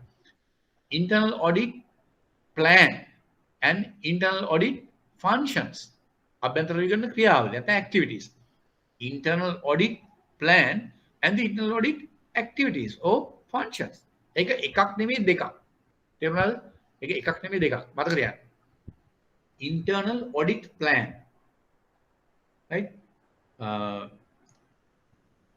මුදල් වර්ෂයකට වෙන්න පුළුවන්, quarterly වෙන්න පුළුවන්, biannually වෙන්න පුළුවන්. There is a plan for the internal audit department. And also යම් කාල පරිච්ඡේදයක් අවසානයේ ඒගොල්ලෝ internal audit activities නැත්නම් කොච්චර දුරට ඒ plan එකෙන් කොයිතරම් ප්‍රමාණයක් ළඟා කරගත්තද. සමහරට plan එකම 100%ම achieve කරන්න බැරි වෙන්න පුළුවන්. ඒ කියන්නේ දැන් internal auditing කියලා මුළු දේවල් ඔක්කොම බලාගෙන branch ද head office ද නැත්නම් credit ද deposit ද issues ද නැත්නම් වෙන මොන හරි වෙන දේවල්ද recovery ද right compliance පැත්තේ වැඩද නැත්නම් මේ හැම එකම බලන්න බෑ. ඒ නිසා limited scope එකක audit plan එකක් අවුරුද්දෙන් අවුරුද්ද හදනවා. ඒක සමහරට medium to long term තියෙන වෙන්න පුළුවන්. short term plan එකකුත් තියෙනවා. ඒ කියන්නේ quarterly, biannually, annually. ඒ අපි 2 years, 3 years plan එකක් තියෙනවා නම් ඒකේ කෑලි කුඩා කොටස් තියෙන්න පුළුවන් quarterly achieve කරන්න, biannually achieve කරන්න, annually achieve කරන්න. ඒතර අන්න ඒ අනුව ඒ වගේ වෙන වෙනම ඒවා කොයිතරම් දුරට ළඟා කරගන්නවද? ඒ කියන්නේ how to achieve this audit plan කොහොමද මේ achieve කරන්නේ කියන එක පිළිබඳ සමාලෝචනය කිරීමේ වගකීම තියෙන්නේ මෙන්න මේ කියන audit committee එකට. internal audit department එකේ scope එක, ඒගොල්ලන්ගේ resources, ඒගොල්ලන්ගේ බලතල. ඒ වගේම audit plan එක. internal audit plan and also internal audit activities. ඒක දෙකක්. එකක් නෙවෙයි. ඒක හොඳට මතක තියාගන්න. ඔය තැන් වලින් සියුම් තැන් වලින් ප්‍රශ්න අහන්න පුළුවන් ඔයගොල්ලන්ගේ. right? ඒ නිසා ඒක හරියට මතක තියාගන්න ඕනේ. right? මම ඒක මේ one by one කතා කරන්නේ. right? ඊළඟට බලමු අපි ඒක. බග බලගෙන ඇතුළු කාර්ය මණ්ඩල අභ්‍යන්තර විගණන වැඩසටහන සහ අභ්‍යන්තර විගණන ක්‍රියාවලියේ ප්‍රතිඵල සමාලෝචනය කිරීම. කියන්නේ කොයිතරම් දුරට achieve කරාද. ඊළඟ සහ එහි නිර්දේශයන් මත සුදුසු ක්‍රියාමාර්ග ගෙන ඇති බවට වග බලන්න. ඒක තව එකක්. දැන් මේක කොයිතරම් දුරට achieve කරාද කියලා බලන්න ඕනේ. right? සමාලෝචනය කිරීම. සහ එහි නිර්දේශයන් මත ඒ කියන්නේ recommendations තියෙනවනේ. audit එකක් කරාම audit department, internal audit department එක report එකක් දෙනවා. external auditors ලා වෙනම ඒගොල්ලන්ගේ වැඩේ වෙනම කරනවා. internal auditors ලා ඒගොල්ලන් internal audit plan එකට අනුව අපි හිතමු එක quarter එක බලනවා ඒගොල්ලෝ depositors ලා ගැන. නැත්නම් FDs ගැන. එහෙම නැත්නම් lending ගැන. එහෙම නැත්නම් වෙන මොනවා හරි investments ගැන මොනවා හරි කේර එකක් තෝරන් කරලා කියන. අන්න එහෙම ඒගොල්ලෝ ඒවා recommendations මේ වගේ weaknesses අපි අඳුරගත්තා. මේ වගේ දුර්වලතාවයන් අපි අඳුරගත්තා. ඉතින් ඒව මත සුදුසු ක්‍රියාමාර්ග ගෙන ඇති බවට වග බලා ගැනීම. කවුද සුදුසු ක්‍රියාමාර්ග ගන්න ඕන? දැන් ඔඩිට් එක යම්කිසි තොරතුරු හොයලා බලලා ඔඩිට් එක යම් ආකාරයක ඔඩිට් එකෙන් තොරතුරු හොයාගෙන මේ මෙන්න මේවා නිර්දේශ ක්‍රියාත්මක කරන්න කියලා රිපෝට් එකක් දෙනවා. ඉතින් ඒ රිපෝට් එක තියන් ඉඳලා හරියන්නේ නැහැ නේ. ඒ අඩුපාඩු ඉදිරියට නෙවෙන්න හදා ගන්න ඕන. ඒව වෙනවද කියලා බලලා ඒව සමාලෝචනය කරන්න ඕනේ. ඒවා උණ බවට වග බලා ගන්නත් ඕන ඔඩිට් කමිටි එක. අපි ඉතින් උදාහරණයක් වශයෙන් ඉන්ටර්නල් ඔඩිට් ඩිපාර්ට්මන්ට් එක ක්වාර්ටර් එක ඔඩිට් කරනවා රිකවරිස් කියන්නේ. ණය ආපසු අය කර ගැනීම. ඒතර ඒකේ ඒගොල්ලෝ නිර්දේශ කරන ඒගොල්ලෝ දැනගන්න හම්බ වෙනවා එක පළාතක, එක රීජන් එක, නැත්නම් එක ප්‍රොඩක්ට් එක. ද ලීසින් වෙන්න පුළුවන්. එහෙම නැත්නම් වෙනත් පර්සනල් ලෝන්ස් වෙන්න පුළුවන්. ඒ එකක් එහෙම එකක් වෙන්න පුළුවන්. එහෙම නැත්නම් එක ඒරියා එක. නෝර්ත් ඇන්ඩ් ඊස්ට් වෙන්න පුළුවන්. ඌව වෙන්න පුළුවන්. සෙන්ට්‍රල් ඒ ආදි වශයෙන් වෙන්න පුළුවන්. එකක NPL වැඩි. non performing loans වැඩි. එතකොට ඒකෙත් ඒගොල්ලෝ highlight කරන මෙන්න මේ branch දෙක තුන ඊටාම risky branch. NPL හුඟක් වැඩි. එහෙමනම් අනිවාර්යෙන් top management එක ඒ report එකට අනුව action අරන් තියෙන්න ඕන මොනවද ඒකට කරලා තියෙන්නේ කියලා. මොනවද ඒකට අරන් තියෙන actions කියලා. right? එතකොට අන්න ඒවා වුණාද? ඒ report එකට අනුව ඒ නිර්දේශ වලට අනුව යම් යම් ක්‍රියාමාර්ග සුදුසු ක්‍රියාමාර්ග ගනු ලැබුවද කියලා විපරම් කිරීම, ඒවා හොයලා බැලීම සහ ඒවා ඒ විදිහට වුණාද කියලා සොයා බැලීමේ වගකීමක් තියෙන කාටද? audit committee එකට. අන්න ඒක one by one කියන්නේ මේ right හරියට තේරුම් ගන්න. එතන දෙකක් කතා කරලා දැන් right. ඒ වගේන එම කාර්ය මණ්ඩලයේ ඊළඟ බග බලා ගැනීම. ඇතුළු එම කාර්ය මණ්ඩලයේ කාර්ය සාධනය ඇගීම. එම කාර්ය මණ්ඩලය කියන්නේ internal audit department එකේ. ඒගොල්ලන්ගේ work performance බලන්න ඕන. ඒගොල්ලෝ ඒවා ඇගීම් කරාද කියලා. ඇගීම් කරාද. මම ඔයාලට උදාහරණයක් කියන්නම්. දැන් ඊපෙන්ද අපි last board meeting එකේ කතා වුණා. ඊට පස්සේ අපි audit committee එකක් තිබුණා. මම කියන්නේ මගේ අත්දැකීම් මම ඔයාලට share කරගන්නේ Dibut Finance වල. ලංකාව පුරාම branches තියෙනවා. North and East උත් තියෙනවා. ඊළඟට audit committee එකට report කරනවා audit department එකේ head උත් එනවා. ඒ internal audit department එකේ මේ එහෙනම් ඉන්නේ සීනියර් මැනේජර් කෙනෙක්. ඔව් සීනියර් මැනේජර් කෙනෙක් ඉන්නේ. එයා report කරනවා බෝඩ් එකට වාඩි වෙනවා. එයාත් ඇවිල්ලා මේ explain කරනවා. දැන් ඒගොල්ලෝ ගා මේ recovery ඒ කියන්නේ ණය ආපසු අය කර ගැනීම කට දුර්වලයි. කොහෙද මේ වවුනියා and Jaffna. especially north province එකේ northern province එකේ. එතකොට දැන් තියෙන මේ covid situation එකේ කොළඹින් තමයි සාමාන්‍යයෙන් ගිහලා ඒගොල්ලෝ ඔඩිට් ෆන්ක්ෂන්ස් කරලා ඔඩිටින් කරලා ඒ වගේ බලලා කරලා අවශ්‍ය කරන ප්‍රිකෝෂන්ස් මොනවාරි ක්‍රියාමාර්ග ගන්න අවශ්‍ය උපදෙස් දීලා ඒ වගේ හොයලා බලන්න.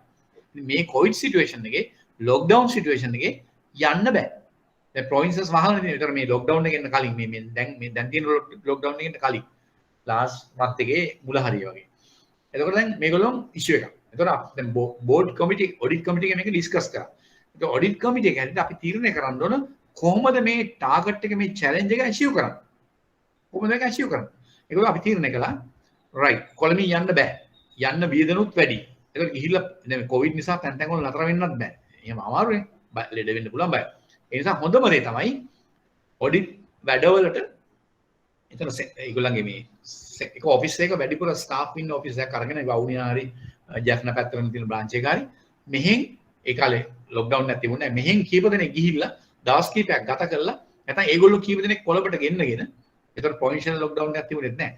කොළඹට ගෙන්නගෙන හෙඩ් ඔෆිස් එකට ගෙන්නගෙන නැත්නම් ඒගොල්ලන්ට එන්න පුළුවන් කුරුණෑගලට අනුරාධපුරට වගේ පහසුකම්ට ගෙන්න ඕගොල්ලෝ මෙහෙන් ගිහිල්ලා කොහොමරි ඇරේන්ජ්මන්ට් එකක් දාලා ඒගොල්ලෝ මූලික වශයෙන් ඕගොල්ලන්ගේ වැඩ පහසු වෙන්න එහෙ ඉඳගෙන ඒගොල්ලෝ කළ යුතු දේවල් මොනවද කියලා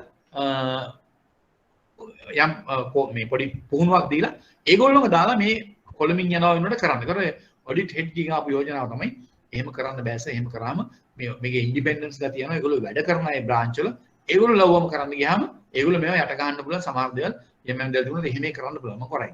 ඒකටත් උත්තරයක් තියෙනවා. ජැෆ්නා වැඩේ කරන්න ජැෆ්නාව දාන්න ඕනේ නැහැ. වවුනියාවෙන් යවන්න පුළුවන්. වවුනියාවකට කිල්ලොච්චෙන් දාන්න පුළුවන්. එතන මන්නාරමෙන් දාන්න. මන්නාරමට වවුනියාව. ඒතකොට ඒගොල්ලෝ ඒ බ්‍රාන්ච් එකේම නෙවෙයිනේ. ඒතකොට ඒගොල්ලෝ ආවා ප්‍රශ්න ඔබ්ජෙක්ෂන් එකක් යාගේ. ඒ නැස ඒගොල්ලෝ කතා කරලා කොමියුනිකේට් කරලා එම්එම් දෙක ඩිස්කස් කරලා කරනවා. මොකද ඒක ප්‍රශ්නයක් නැහැ. මේ මූලික ඒගොල්ලන්ට ඒ කියන්නේ යම් අවධානමක් ඇතිවෙන මූලික කාරණා ටික එහෙන් කරලා මෙහාට අපිට මේ මොනවා ස්කෑන් කරලා ඩොකියුමන්ට් එක සෙන්ඩ් කරන්න කියන්නේ. ඔයගොල්ලෝ ලිස්ට් කරලා දෙන්න.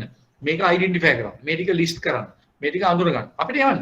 මෙහි ඉඳන් ඊට පස්සේ ඒක රිවිව් කරලා බලන්න. අන්න ඒ වගේ උත්තර දෙන්න ඕන ඉෂුව එකට. රයිට්? තේරුණාද මම කියන එක දැන්? මම කියපු උදාහරණ පැහැදිලිද ඔයගොල්ලන්ට? මම මේ සරල උදාහරණ මගේ එක්ස්පීරියන්ස් වලින් ෂෙයා කරන්නේ ඔයගොල්ලන්ට. ක්ලියර්? මම කිව්ව එක මේ ඔය ඉෂුස් තියෙන තැන් තමයි මම මේ කතා කරන්නේ. රයිට්? පැහැදිලිද? පැහැදිලි. yes okay right. ඒ තේරුම් ගන්න ඕන. රයිට්? ඒ ඔයගොල්ලන් වැඩ කරද්දී ඔයගොල්ලන් ප්‍රයෝජනක් දෙන්න පුළුවන්. රයිට්? රයිට්. මම කියන්නේ ඔන්න ඒවා. ඒ කියන්නේ කාර්ය මණ්ඩලයේ කාර්ය සාධනය ඇගයීම work performance අභ්‍යන්තර විගණන කටයුතු සඳහා බාහිර සේවා සපයන්නන් පත් කිරීම. ඒ කියන්නේ අභ්‍යන්තර විගණන කටයුතු සඳහා external ඒ කියන්නේ outsource කරන බාහිර සේවා සපයන්න පත් කිරීම සේවය හමාර කිරීම සම්බන්ධ නිර්දේශ. යම් ආකාරයක සේවය හමාර කරලා වෙන ඩිවිෂන් එකකට මාරු ගන්න එහෙම. මොකද්ද ඒ කියන්නේ බාහිර සේවා සපයන්නන් පත් කිරීම කියන්නේ? දැන් අපි හිතමු internal audit functions උනත් දැන් ඔය කිව් විදිහට අපි කතා කරන විදිහ සමහර දේවල් බාහිර සේවා external parties ලව්ව කරව ගන්න පුළුවන් දේවල් තියෙනවා. ඒ කියන්නේ මොනවද? ඒ කියන්නේ outsource කරන්න පුළුවන් දේවල්. සම්පූර්ණ sensitive data නැතුව පුළුවන් වෙන්න ඕන සමහර දේවල් මේ මොනවද අපි හිතමු systems වලට enter කරන්න. ඒ කියන්නේ computer system වලට enter කරන data වෙන්න පුළුවන්. ඒ වගේ තොරතුරු ඉතාම විශ්වාසන්ත මාර්ග වලින් ඒ කියන්නේ සැලකිය යුතු ආකාරයක විශ්වාසන්ත බයක් තියෙන කාලයක් තිස්සේ මේ ආයතනත් එක්ක වැඩ කරමු. එහෙමයි ලව්ව එහෙම කරන්න. ඊළඟට දැන් අවුට්සෝස් කරනවා කියන්නේ සමහරට ඔය ඒ ඔඩිටිං වලට සම්බන්ධ මේ ලේඛන ඒ වගේ දේවල් සුරක්ෂිතව කුරියර් කරන එකක් වෙන්න. කුරියර් කරන එක හැමදේම ආයතනට කරන්න බෑනේ. ඒවට එක්ස්ටර්නල් මේ අභ්‍යන්තර බාහිර සේවා සපයන්නන්ගේ දේවල් අභ්‍යන්තර වැඩවලට ගන්න වෙනවා. ඒ වගේ. නැත්නම් අපි හිතමු ඔඩිට් ඩිපාර්ට්මන්ට් එක වෙනම තියෙනවා. ඒකට අනිත් ආයතන අනිත්යට යන්න ඇතුල් වෙන්න බැරි නම් ඉන්ටර්නල් ඩිපාර්ට්මන්ට්. එතන වැඩවලදී ඒගොල්ලෝ වෙනමම ස්ටාෆ් එකක් වෙනම ඉන්නවා. ඒගොල්ලන්ව ට්‍රාන්ස්පෝර්ට් කරන එකෙන් මෙතන ක්ලීන් කරන එක වෙන්න පුළුවන්. ඒගොල්ලන්ගේ කම්පියුටර්ස් වල ලොක් කරලා තියෙන ඒගොල්ලෝ පාස්වර්ඩ් වලින් යන්නේ. ඒවා සම්බන්ධ කටයුතු කරන ඒ වගේ දේවල්. ඒවා බාහිර සේවා සපයන්නන් පත් කිරීම හෝ සේවය හමාර කිරීම. ඒගොල්ලන් පත් කිරීම සේවාව සම්බන්ධ නිර්දේශ. ඒ සම්බන්ධ රෙකමන්ඩ්. ඔවුන්ට සිය කටයුතු ස්වාධීන අපක්ෂපාතීව නිපුණතාවය සහ නිසි වෘත්තීයමය සැලකිලි. ඒක කරුණු කීපයක් තියෙනවා. ඉන්ටර්නල් ඔඩිට් ඩිපාර්ට්මන්ට් එකට ඒගොල්ලෝ කටයුතු ස්වාධීනව ඒ වගේම අපක්ෂපාතීව ඉන්ඩිපෙන්ඩන්ට්ලි බයස් නැතුව අපක්ෂපාතීව නිපුණතාවය සහ නිසි වෘත්තීයමය සැලකිල්ලකින් යුක්තව කරනු ලබන බවට වග බලා ගැනීම. අද ඔක්කොම වෙන බවට වග බලා ගන්න ඕන. මොකද්ද? ස්වාධීන වෙන්න ඕන, අපක්ෂපාතී වෙන්න ඕන, නිපුණතාවය සහ නිසි වෘත්තීයමය සැලකිල්ලකින් යුක්තව කටයුතු කරන බවට වග බලා ගැනීම ඇතුළුව අභ්‍යන්තර පාලන ක්‍රම ඉන්ටර්නල් කන්ට්‍රෝල්ස් ඕ වෙනත් විෂයන් සම්බන්ධ විය හැකි වෙනත් විෂයන් සම්බන්ධයෙන් විය හැකි අයථා ක්‍රියාවන් පිළිබඳව ආයතනයේ සේවකයන්ට රහස්‍යභාවය ආරක්ෂා වනසේ ප්‍රශ්න නැගීම සඳහා සලසා ඇති පහසුකම් පිළිබඳව සමාලෝචනය කරන්න. මොකද්ද මේ කියන්නේ? දැන් ඕගොල්ලන්ගේ ආයතන විසිල් බ්ලෝවින් එකක් තියෙනවා, පොලිසි එකක් තියෙනවා, ප්‍රතිපත්තියක්. ඒ කියන්නේ මොනවා හරි ආයතනේ වැඩ කරන අය ඉන්නවා යම් ආකාරයක විසමාචාර ක්‍රියාවන් වංචා දූෂණ වලට සම්බන්ධ වෙනයි. එතකොට දැන් බ්‍රාන්ච් එකක් කියන්නේ ඒ එක බ්‍රාන්ච් එකේ එහෙමයි ඉන්න පුළුවන්. එතකොට ඒගොල්ලන්ට ඒ බ්‍රාන්ච් එකේ ඉන්න පුළුවන් තවත් සමහර පිරිස් ඒවට සම්බන්ධ නොවි ඇත්තටම අවංකව සාධාරණ ලෙස තමන්ගේ පඩියට වැඩ කරන අය. එතකොට ඒ අයට පුළුවන්කම තියෙන්න ඕන තමන්ගේ ආරක්ෂාව රහස්‍යභාවය තියාගෙන මේ තොරතුරු සම්බන්ධව කළමනාකාරීත්වයට ඉහළ කළමනාකාරීත්වයට දැනුම් දීමේ වැඩ. ඒකට තමයි විසිල් බ්ලෝවින් පොලිසි. එහෙම එකක් ඔයගොල්ලෝ බැංකුවල තියෙනවා. රයිට්? මුදල් සමාගම් වල තියෙනවා. අද දෙනවා අසයින්මන්ට් එකක් ඔයගොල්ලන්ට. අනිත් අයම රෙස්පොන්ස් කරන ඇනුවල් රිපෝට් බලන නිසා අද අසයින්මන්ට් එක මොකද්ද? සෑම කෙනෙක්ම බැංකුවල බැංකස්ලා බලන්න ඕන ඕගොල්ලන්ගේ විසිල් බ්ලෝවින් පොලිසි එක මොකක්ද කියලා. බැංකුවේ ආයතන තියෙන. ඒ වගේම මුදල් සමාගම් වල ඒකේ. මේ කල්බත් සමාගම් වල ඒකේ තියෙන එහෙම ප්‍රතිපත්තියක් පොලිසි එකක් තියෙනවද? දැන් අපි හිතමු A කියන පුද්ගලයා කිසියම් වංචාවකට ආයතනේ සම්බන්ධ වෙනවා. ඒතර B කියන කෙනා මේක දන්නවා. නමුත් මේ A කියන කෙනා තරහ වෙයි කියලා ප්‍රසිද්ධිය මේක කියන්නේ. නමුත් ආයතනයේ ප්‍රගතිය වෙනුවෙන් ආයතනයේ ආරක්ෂාව වෙනුවෙන් තමන්ගේ රැකියාවේ සුරක්ෂිතභාවය වෙනුවෙන් B කියන පුද්ගලයාට ඒ තොරතුරු දැනුවත් කිරීමේ රහසිගතව දැනුවත් කිරීමේ මාර්ග වැඩපිළිවෙල තියෙන්න අවශ්‍යයි. ඔන්න ඕක ගැනම ඔය කියන්නේ. එහෙම වැඩපිළිවෙලක් තියෙන්න අවශ්‍යයි. ඔය කියන කාරණා තමයි තියෙන්නේ ඔක. ඔය අන්තිමට කියන්නේ ඒක. ආයතා ක්‍රියාවන් පිළිබඳ ආයතනයේ සේවකයන්ට රහස්‍යභාවය ආරක්ෂා වනසේ ප්‍රශ්න නැගීම සඳහා සලසා ඇති පහසුකම් පිළිබඳ සමාලෝචනය කරන්න. ඒ ගැන සමාලෝචනය කරන්න ඕන. හරිද? අභ්‍යන්තර පාලන ක්‍රම හෝ වෙනත් විෂයන් සම්බන්ධයෙන් විය හැකි ආයතා ක්‍රියාවන් ඉන්ටර්නල් කන්ට්‍රෝල් එක හදලා තියෙනවා. ඒ කියන්නේ FD සර්ටිෆිකට්ස් තියෙන එක්කෙනෙක් ගාව FD සර්ටිෆිකට්ස් ඉෂුව කරන තව කෙනෙක් කවුන්ටර් පොයින්ට්ස් තියෙන තව කෙනෙක් ගාව. ඒ කියන්නේ ඉන්ටර්නල් කන්ට්‍රෝල් එක. නමුත් ඒ අය එකතු වෙලා හෝ යම් ආකාරයක සම්බන්ධතාවයෙන් හෝ යම් ආකාරයක ආයතා වංචනික ක්‍රියා වෙන්න පුළුවන්. ඒතකොට ඒක අන්න ඒවා සම්බන්ධ. උදාහරණයක් මම කිව්වේ. වෙනත් විෂයන්. ඒ කියන්නේ අභ්‍යන්තර පාලන සම්බන්ධ වෙන්න පුළුවන් වෙනත් ආයතන සම්බන්ධ වෙනත් විෂයන් සම්බන්ධ ණය දීම සම්බන්ධව නැත්නම් තැන්පත් ලබා ගැනීම සම්බන්ධව වෙනත් ණය ආපසු අය කර ගැනීම සම්බන්ධව ආදී විවිධ කාරණා වෙන්න පුළුවන්. ආයතා ක්‍රියාවන් සම්බන්ධව ආයතනයේ සේවකයන්ට රහස්‍යභාවය මම කිව්වේ. ඒ සම්බන්ධව සමාලෝචනය කිරීමේ වගකීම තියෙන කාටද? ඉන්ටර්නල් ඔඩිට් කමිටි එකට. දැන් ඔඩිට් කමිටි එකේ දෙපැත්තම අපි කතා කරා. right? Appointment of the external auditors and also internal audit activities. ඒ දෙක වෙනම විස්තරාත්මකව කතා කරා. Clear to all. දැන් ප්‍රශ්න ඇවිල්ලා තියෙනවා. මතක තියාගන්න හරියට ප්‍රශ්න ඇවිල්ලා තියෙනවා. ඉතින් හරියට මතක තියාගන්න ඕන.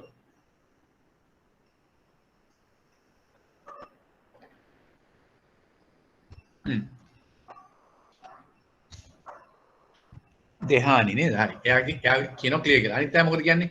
දැන් ඊළඟ assignment එක මතකද? ඕගොල්ලන්ට යම් තොරතුරක් ආයතා ක්‍රියාවක් සම්බන්ධ අභ්‍යන්තර පාලනය සම්බන්ධ වෙන්න පුළුවන්. yes. ලෙසානි හරි. අභ්‍යන්තර පාලනය සම්බන්ධ වෙනත් කාරණයක් සම්බන්ධ වෙන යම්මක ආයතා ක්‍රියා සිදු වෙනවා. ඕගොල්ලන් ඩිපාර්ට්මන්ට් එකේ වෙන්න පුළුවන්. ඕගොල්ලන්ගේ බ්‍රාන්ච් එකේ වෙන්න පුළුවන්. ඕගොල්ලෝ රීජනල් ඔෆිස් එකේ වෙන්න පුළුවන්. වෙනත් තැනක වෙන්න පුළුවන් ආයතනය තුල. ඒවා සම්බන්ධව වාර්තා කිරීමට රහසිගතව ක්‍රමවේදයක් ඔයගොල්ලෝ ආයතනෙ තියෙනවද නැද්ද? ඔයලා මට කියන්න ඕන. right? දැන් මට කියන්න දැන් මට එක ළමයි රෙස්පොන්ස් කරේ ඇනුවල් රිපෝට් එක බැලුවා හරියට තියෙනව තේරුම් නැහැ කියලා. ඔය ළමයි ස්කූල් ලීවර් කෙනෙක්ද? නැත්නම් බැංක කෙනෙක්ද දන්නේ නැහැ. නමුත් එයා එහෙම හරි කිව්වා. අනිත් අය මොකද කියන්නේ? අනිත් අය කියන්න බෑ. ඇනුවල් රිපෝට් එක බැලුවේ නැද්ද? වෙබ්සයිට් එකට ගිහලා නැත්නම් හાર્ඩ් කොපියක් තියෙනම් බලන්න. ඕගොල්ලෝ හෙඩ් ඔෆිස් එකෙන් බලන්න පුළුවන්. මොකද කියන්නේ?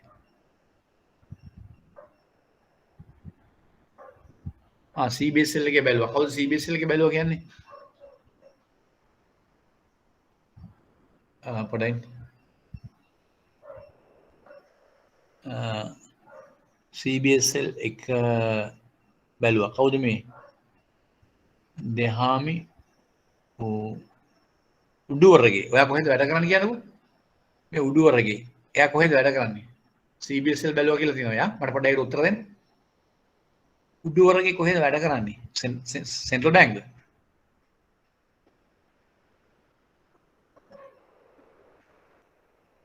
ස්කූල් ලිවකින් right. Okay fine very good හරි ස්කූල් ලිවකින් ඕකේ. එතන එයා ඊට පස්සේ තව කෙනෙක් කියනවා බැලුවා කියලා. කවුද? Chathura right okay. Avishka HNB annual report okay fine okay. නෑ මට ඒකයි ඕනේ. මොකද ඔයගොල්ලෝ මේවා ගැන මේ මං පාන්තියේ පාඩමට කියලා දුන්නාට ප්‍රායෝගිකව ප්‍රැක්ටිකලි මේක මොකද වෙන්නේ කියලා ඔයගොල්ලෝ දැනගන්න ඕන. ඒක ඔයගොල්ලන්ට ඒක වැදගත්. නිකන් සර්ටිෆිකේට් එක ගන්න එක විභාගීය පාස් එක කරන්න නෙමෙයි. ඒක මම කියන්නේ රයිට්. හරි කීප දෙනෙක් බලලා තියෙනවා. දැන් අද මේ අසයින්මන්ට් එක තමයි ඔයගොල්ලන්ට මම අර කිව්ව රහස්‍යභාවය ආරක්ෂා කරමින් මේ වගේ ආයත අතවතුරක් තියෙන වාර්තා කරන ක්‍රමවේදයක්. එහෙම වැඩපිළිවෙලක් ඔයගොල්ලන්ගේ ආයතන තුල තියෙනවද කියන එක හොයලා බලන්න ගිහිල්ලා බලලා මට ලබන සතියේ රෙස්පොන්ස් කරන්න රයිට් ඕකේ. මේ පාඩම් වලට සම්බන්ධ වෙන මට විකාර කියන්නේ නැහැ මම. ඒ වගේ දේවල් තමයි කියන්නේ රයිට්. හරි. දැන් ඒතර ඔඩිට් කමිටිය ගැන අපි කතා කරන්නේ. දැන් මේකේ තියෙන ප්‍රධාන තව කමිටුව තමයි ඒකාබද්ධ අවදානම් කළමනාකරන කමිටුව. රයිට්. ඒකාබද්ධ අවදානම් කළමනාකරන කමිටුව. ඉන්ටග්‍රේටඩ් රිස්ක් මැනේජ්මන්ට් කමිටි. බලමු මේක මොකක්ද කියන්නේ මොකක්ද මේකේ කාර්යභාරය මේ කමිටුවේ මොකක්ද කියලා බලමු. ඒ කාරණාත් අපි කරනවා මේ කතා කරන්න ඕනේ මේ according to this corporate governance direction. මේක මේ මම කියන කාරණා නෙමෙයි මේ සෙන්ට්‍රල් බැංක් එක මුදල් මණ්ඩලයේ අනුමැතිය ලැබත් අපි දැන් මේ කතා කරන්නේ මේ කල්බදු ව්‍යාපාර සඳහා වූ ආයතනික යහපාලන දෙන මෙවැනිම කරුණු මුදල් සමාගම් සඳහා මෙවැනිම කරුණු බැංකු සඳහාත් මම කලින් කිව්වා වගේ පනවලා තියෙනවා. යවලා තියෙන ඒගොල්ලන්ට මේවා කොමියුනිකේට් කරලා ඔක්කොම ඒවා යවලා දෙනවා. කම්ප්ලයන්ට් ඔෆිසර් කෙනෙක්ගේ අනුකූලතා නිලධාරිගේ වගකීම තමයි මේ සම්බන්ධ සම්පූර්ණ අදාළ අංශ අදාළ පාර්ශ්ව දැනුවත් කිරීම.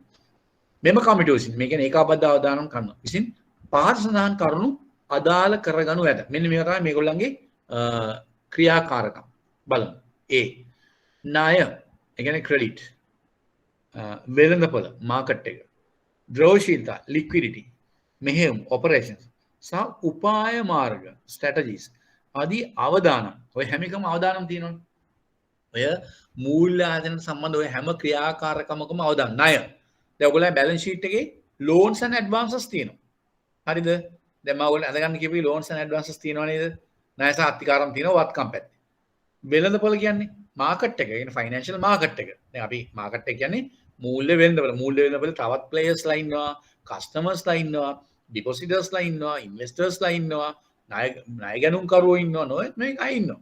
ඒ ඔක්කොගෙම තමයි සමාන දෙන්නේ මූල්‍ය වෙළඳපොළ මාකට් එක. ද්‍රවශීලතා ලික්විඩිටි. ඒ කියන්නේ ආයතනයේ ද්‍රවශීලභාවය. ඒ වගේ මෙහෙයුම්, ඒ කියන්නේ ඔපරේෂන්ස් සහ උපාය මාර්ග. එනේ යම් ස්ට්‍රැටජිස්. ඒ කියන්නේ ආයතනයේ අරමුණු ඉෂ්ට කරගන්න උපාය මාර්ගික අරමුණු ළඟා කර ක්‍රියාමාර්ග ගන්නවා ආයතනයේ අරමුණු ඉෂ්ට කරන ලාභදායීත්වය පාත්ත ගන්න. හැබැයි නීති රීති වලට අනුකූලව. according to the law. right? උපාය මාර්ග ආදී අවදානම් අධීක්ෂණය කරන ප්‍රධාන කළමනාකරන කාර්ය මණ්ඩලය. අන්න ඒවා ඒ අංශවල අවදානම් අධීක්ෂණය කරන ණය නම් ක්‍රෙඩිට් ඩිවිෂන් එකක් තියෙනවා. මාකට් එක නම් ඒ කියන්නේ ඇත්තටම මාකට් ඩිවිෂන් කියලා ගන්න ඇත්තටම තියෙන්නේ මේ අපි කියන්නේ ඇල්කෝ කමිටිය කියලා. ඒ කියන්නේ assets and liability committee එකට ආයතන ප්‍රධාන නිලධාරීන්ගේ finance chief financial officer ඒතර සහ අනිකුත් treasury chief ඒ ආදී වශයෙන් කණ්ඩායමකින් තමයි සාමාන්‍ය දෙන එක chair කරන්නේ GM CEO නැත්නම් MD. ඒ කියන්නේ ඒ කමිටි ඇල්කෝ එක. right? ඒ වගේම ඊළඟ ස්ටේජ් එකේ ඩිප්ලෝමා ස්ටේජ් එකේ වෙනම ඔයගලන්ට උගන්වනවා මම මේ දැන්ට බ්‍රීෆ්ලි කියන්නේ.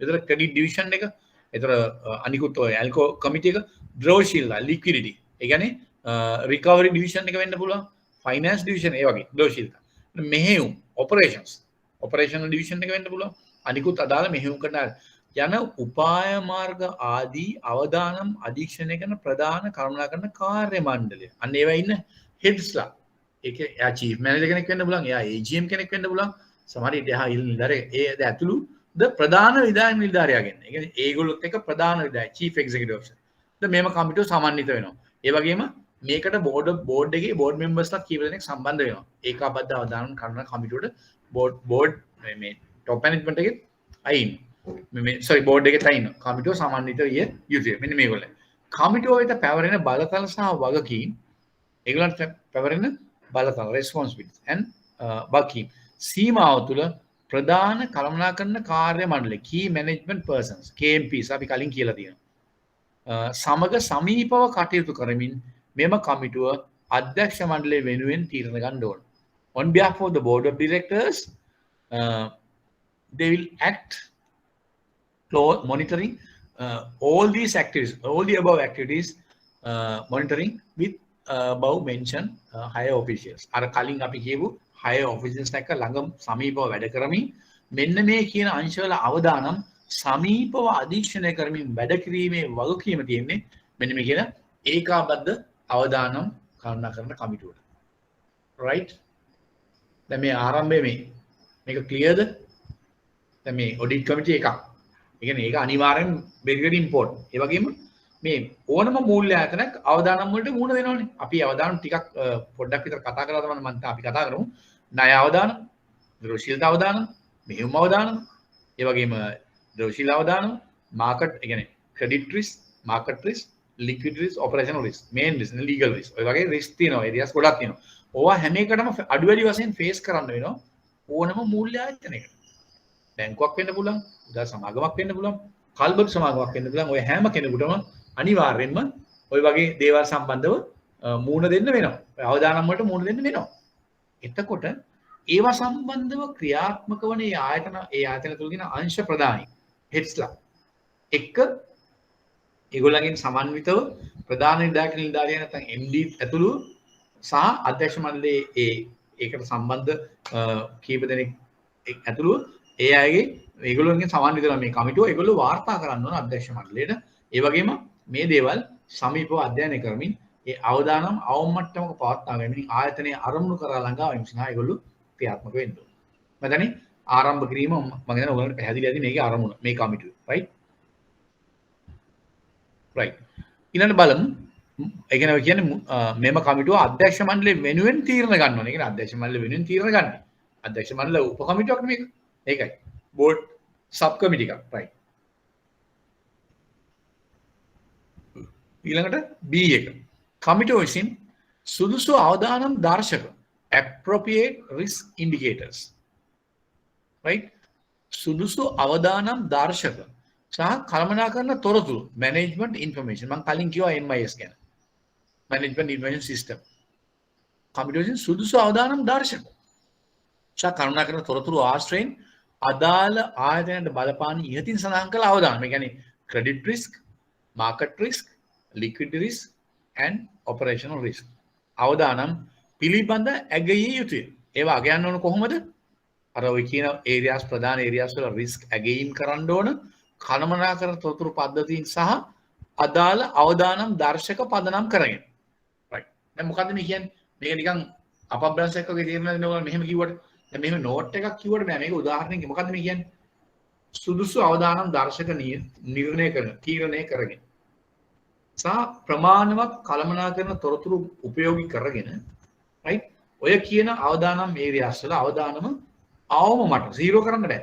අවම මට්ටමක පවත්වා ගන්න අවශ්‍ය කරන වැඩපිළිවෙල සකස් කිරීම සහ ඒවා සමාලෝචනය කිරීම වගකීම මේ කමිටුවට තියෙනවා. මොකද්ද මේ කියන්නේ කියලා බලමු. මම එක උදාහරණයක් ගන්නම්. එක උදාහරණයක් මම මේක පැහැදිලි කරනවා. මොකද්ද ඒක උදාහරණය? උදාහරණ ගමු. ණය අවදානම් ක්‍රෙඩිට් රිස්ක්. අපි මේක පොඩ්ඩක් පැහැදිලි කරලා තියෙනවා මම හිතන කලින්. අර මුල්ම නෝට් එක පැහැදිලි. ක්‍රෙඩිට් රිස්ක් ණය අවදානම්. ණය අවදානම් කියන්නේ මොකද්ද? ආයතන විසින් ඒගොල්ලෝ ප්‍රධාන වත්කම් වෙන්නේ ණය සහ අත්තිකාරම්. ඕගොල්ලන්ගේ බැලන්ස් ෂීට් එකේ ණය සහ අත්තිකාරම් අයිටමයක් තියෙනවා.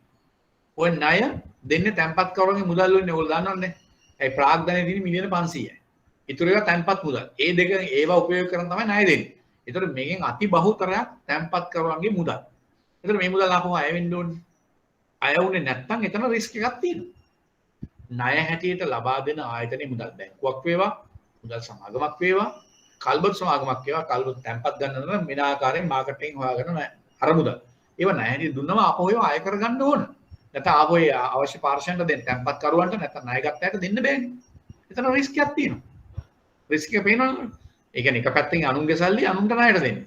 ගන්න පාර්ශ්වයත් පිටස්තර පාර්ශ්වයත් ණය දෙන පාර්ශ්වයත් පිටස්තර පාර්ශ්වය. ඒතර මේ දෙපැත්තෙම අවදානමක් තියෙනවා. මේ අවදානම කොහොමද අවම ගන්න? How to minimize this risk කියන එක පිළිබඳව ඇගයීම් කරන්න ඕන සමාලෝචනය කරන්න මේ අවදානම් ඒකාබද්ධ අවදානම් කරනවා කරන කමිටුව. ඒ කරද්දී මේකට මේ අවදානම් ගැන ණය අවදානම් නෙවෙයි මේකට සුදුසු අවදානම් දර්ශකයක් තියාගන්න. මොකද්ද? දැන් ණය ගත්තොත් ප්‍රධානම සුදුසුම අවදානම් දර්ශකය NPL ratio එක. ණය ආපසු අයවීමේ අනුපාතය. රුපියල් 100ක් ණය දීලා රුපියල් 100ම ආපසු අය වෙනවනම් අවදානම් NPL ratio එක 0. කිසිම අවස්ථාවක කිසිම ආයතනයක කිසිම රටක ඒක වෙන්නේ නැහැ. යම් කිසි ප්‍රමාණයක් ණය ආපසු අය වෙන්නේ නැහැ. සමහර 6ක් වෙන්න පුළුවන්. සමහර 8ක් වෙන්න පුළුවන්. සමහර 10ක් වෙන්න පුළුවන්. ඒක it's depend on person to person, depends on institution.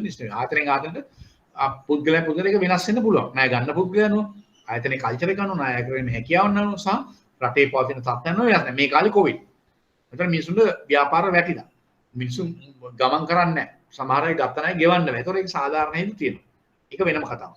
නමුත් දැන් කිසියම් ආයතනයක් රුපියල් දැන් ඔයගොල්ලන්ගේ ණය සහ ලෝන්ස් and ඇඩ්වාන්සස් ඔයගොල්ලෝ බැලන්ස් ෂීට් එකේ තියෙන්නේ අපි හිතමු මිලියන මම හිතන්නේ 4000ක් හෝ 5000ක් මම දැන් 5000 කිව්වම දැන් ඔයගොල්ලෝ අඳගත්ත බැලන්ස් ෂීට් එක. මේ 5000න් 10%ක් ඔයගොල්ලෝ NPL ratio එක 10 කියන්නේ මිලියන 500ක් අය වෙන්නේ. ඒ කියන්නේ ඔයගොල්ලෝ ABC සමාගමේ අඳගත්ත බැලන්ස් ෂීට් එකේ ප්‍රාග්ධනයට සමාන ප්‍රමාණයක් ණය ආපසු අය වෙන්නේ නැහැ. බිග් රිස්ක් එක, ලොකු රිස්ක් එක. එතකොට ඔයගොල්ලෝ රිස්ක් ඉන්ඩිකේටර් එක කොහොමද හදාගන්න ඕන? appropriate risk indicator. ණය සම්බන්ධයෙන් ඉන්න ඉන්ඩිකේටර් එක නම් ඔයගොල්ලෝ අනිවාර්යෙන් top management එක තියාගන්න ඕන. set කරන්න ඕන risk appropriate risk indicator එක තමයි අපි අපේ ණය ආපසු අය මේ අනුපාතය 2%ක තියාගන්න ඕන. ඒක දරන්න පුළුවන් tolerable level එක. ඒ කියන්නේ ණය සහතිකාරම් මිලියන 5000 නම් 5000න් 2 කියන්නේ ඊටාම පොඩි ප්‍රමාණයක්. right? 5% ගියොත් ලොකු ප්‍රමාණයක් වෙනවනේ. 5% ගියොත් 5000න් 10 ගියොත් 10 ගියොත් මිලියන 500යි, 5% ගියොත් මිලියන 250යි.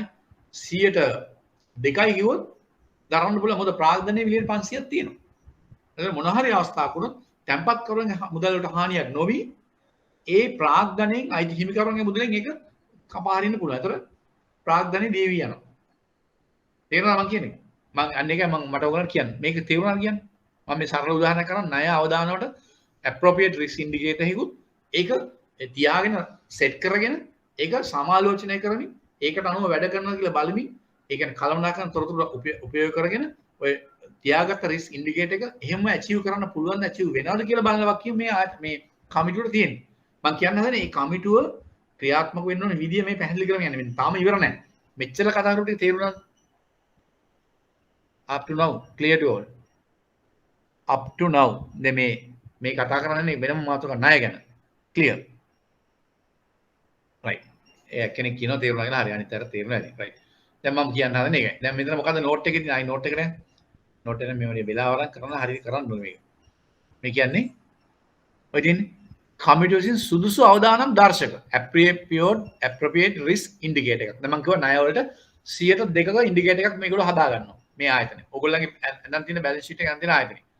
සහ කළමනාකර තොරතුරු management information ආශ්‍රයෙන් අදාළ ආයතන බලපාන ඉදිරිපත් කළ අවදානම් පිළිබඳ ඇගීම්. දැන් අපි එකකින් ගත්තේ කඩලා ඒකින් ගත්තේ ණය අවදානම්. එතන දැන් ඕගොල්ලෝ බැලන්ස් ෂීට් එකේ මිලියන 5000ක ණය සහතිකාරම් තියෙනවා. ඒගොල්ලෝ තියාගත්ත සෙට් කරපු රිස්ක් එක 2%යි NPL ratio එක. එතකොට 2% කියන්නේ clear. okay right. 2% කියන්නේ 5000න් 2% කියන්නේ 100ක් මිලියන 100ක් විතර නෑ මිලියන 50ක් විතර නේ. ඔව්. ඒක දරන්න පුළුවන් ප්‍රාග්ධනය. එතන කළමනාකරන තොරතුරු මාර්ගයේ මේක විමසිල්ලට ලක් කරන්න ඕන. time to time. monthly වෙන්න පුළුවන්. twice ඒ කියන්නේ සති දෙකකට සැරයක් වෙන්න පුළුවන්. quarterly වෙන්න පුළුවන්. biannually හැම කලින් කාලට මේක රිවිව් කරන්න ඕන. මොකද්ද? ණය ආපසු වීමේ අනුපාතය 102ද තියෙන ඊට වඩා එහාට ගිහිල්ලා. යම් වෙලාවක 102 එහාට පැන්නොත් 2.5 3ක් මට්ටමට ගිහිල්ලා තිබ්බොත් ඒක දැනගන්නේ කොහොමද? ඔක්කොම රිකවරි ඩිවිෂන් එකෙන් බලන්න ඕන සිස්ටම් එක report එකක් කරනවා රිකවරි මේ NPL ratio එක දැන් කීයද? දීපු ණයට සාපේක්ෂව ණය ආපසු අයීමේ මේ ආය නොවීමේ අනුපාතය NPL ratio කීයද? ඔන්න එනවා report එක 2.75යි. සෙට් කරපු ratio එක 102යි. දැන් 0.75ක් වැඩියෙන් ගිහිල්ලා. ඒකට තව මේ risk එක වැඩි වෙනවනේ. ඒ කියන්නේ ආපසු ඇවෙන්නේ නැති වුණොත් එහෙම අතින් කාලා හරම් බලන්න වෙන්නේ. ඔකට කියන්නේ අතින් කාලා හරම් බලන්න. ඇයි? අයිතිකාරණ තමන්ගේ ප්‍රාග්ධනය තමයි ගෙදර අරන් යන්න වෙන්නේ නැත්තේ. රිස්ක් එක. තැන්පත් කරන මුදල් දෙන්න වෙනවනේ. ඒ නිසා. එතකොට කළමනාකරන තොරතුරු මැනේජ්මන්ට් ඉන්ෆර්මේෂන් කොහොමද ගන්න? එතකොට මේ අවදානම් ඒකාබද්ධ අවදානම් කළමනා කරන කමිටුව සිය සතිපතා රැස්වීම. අපි නම් HDFC සතිය දෙපාරක් රැස් වුණා ඒ කාලේ. Twice a week. Right? සතියේ දෙපාර. 2 times for the 1 week. Right? එහෙම සමහර ආයතන සතියේ සැරේ එහෙම තියෙනවා. එතකොට අපි ගන්නව තොරතුරු NPL එක වැඩි වෙලා තියෙන්නේ එතකොට කොහෙද? කොහෙද region එක? මොකද්ද product එක? leasingද? personal loans ද? වෙන business loan එකක්ද? වෙන මොනවා? ඒ product wise ගන්නවා වෙනම management information එක. system report එකක් ගන්නවා. region wise ගන්නවා කොහෙන්ද? තියෙන්නේ මේ regions. north and east the, southern the, ඌද, සබරගමුවද blah blah blah ගන්නවා. බලමු region. සමහර බැංකු වල region වෙනස් වෙන විතර කුඩා වෙන්න පුළුවන්. points වලට අඩුයි. ඒතර clearly පේනවා මෙන්න මේ සීමාව ඉක්මවල යන්න හේතුනේ මෙන්න මේ region එකේ මෙන්න මේ branch කීපේ NPL එකේ වැඩි වෙච්ච නිසා. ඒක පැනලා ගිහිල්ලා සීමාව. එහෙනම් ඉක්මනට injection එකක් දෙන්න ඕන ඒ quick recovery program එක.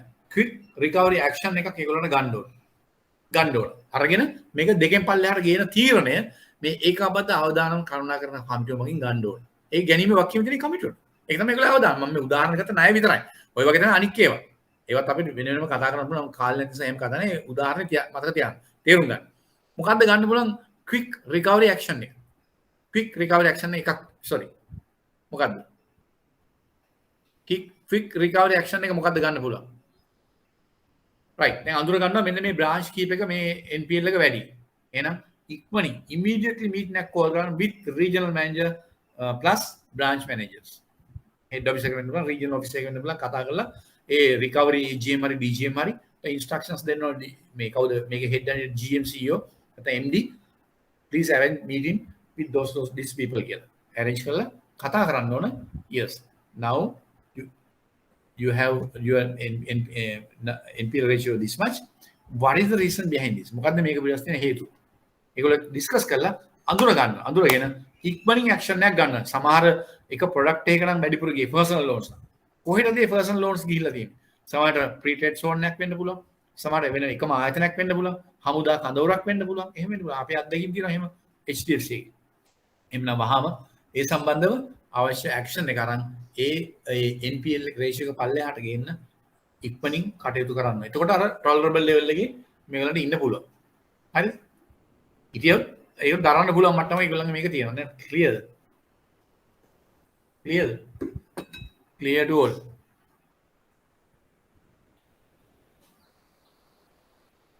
right. මං අහන්නේ up to now clear to all. okay clear. okay right fine. right හරි. දැන් මෙහෙම කතා කරා වගේ. right thank you.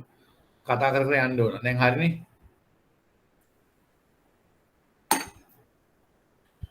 right.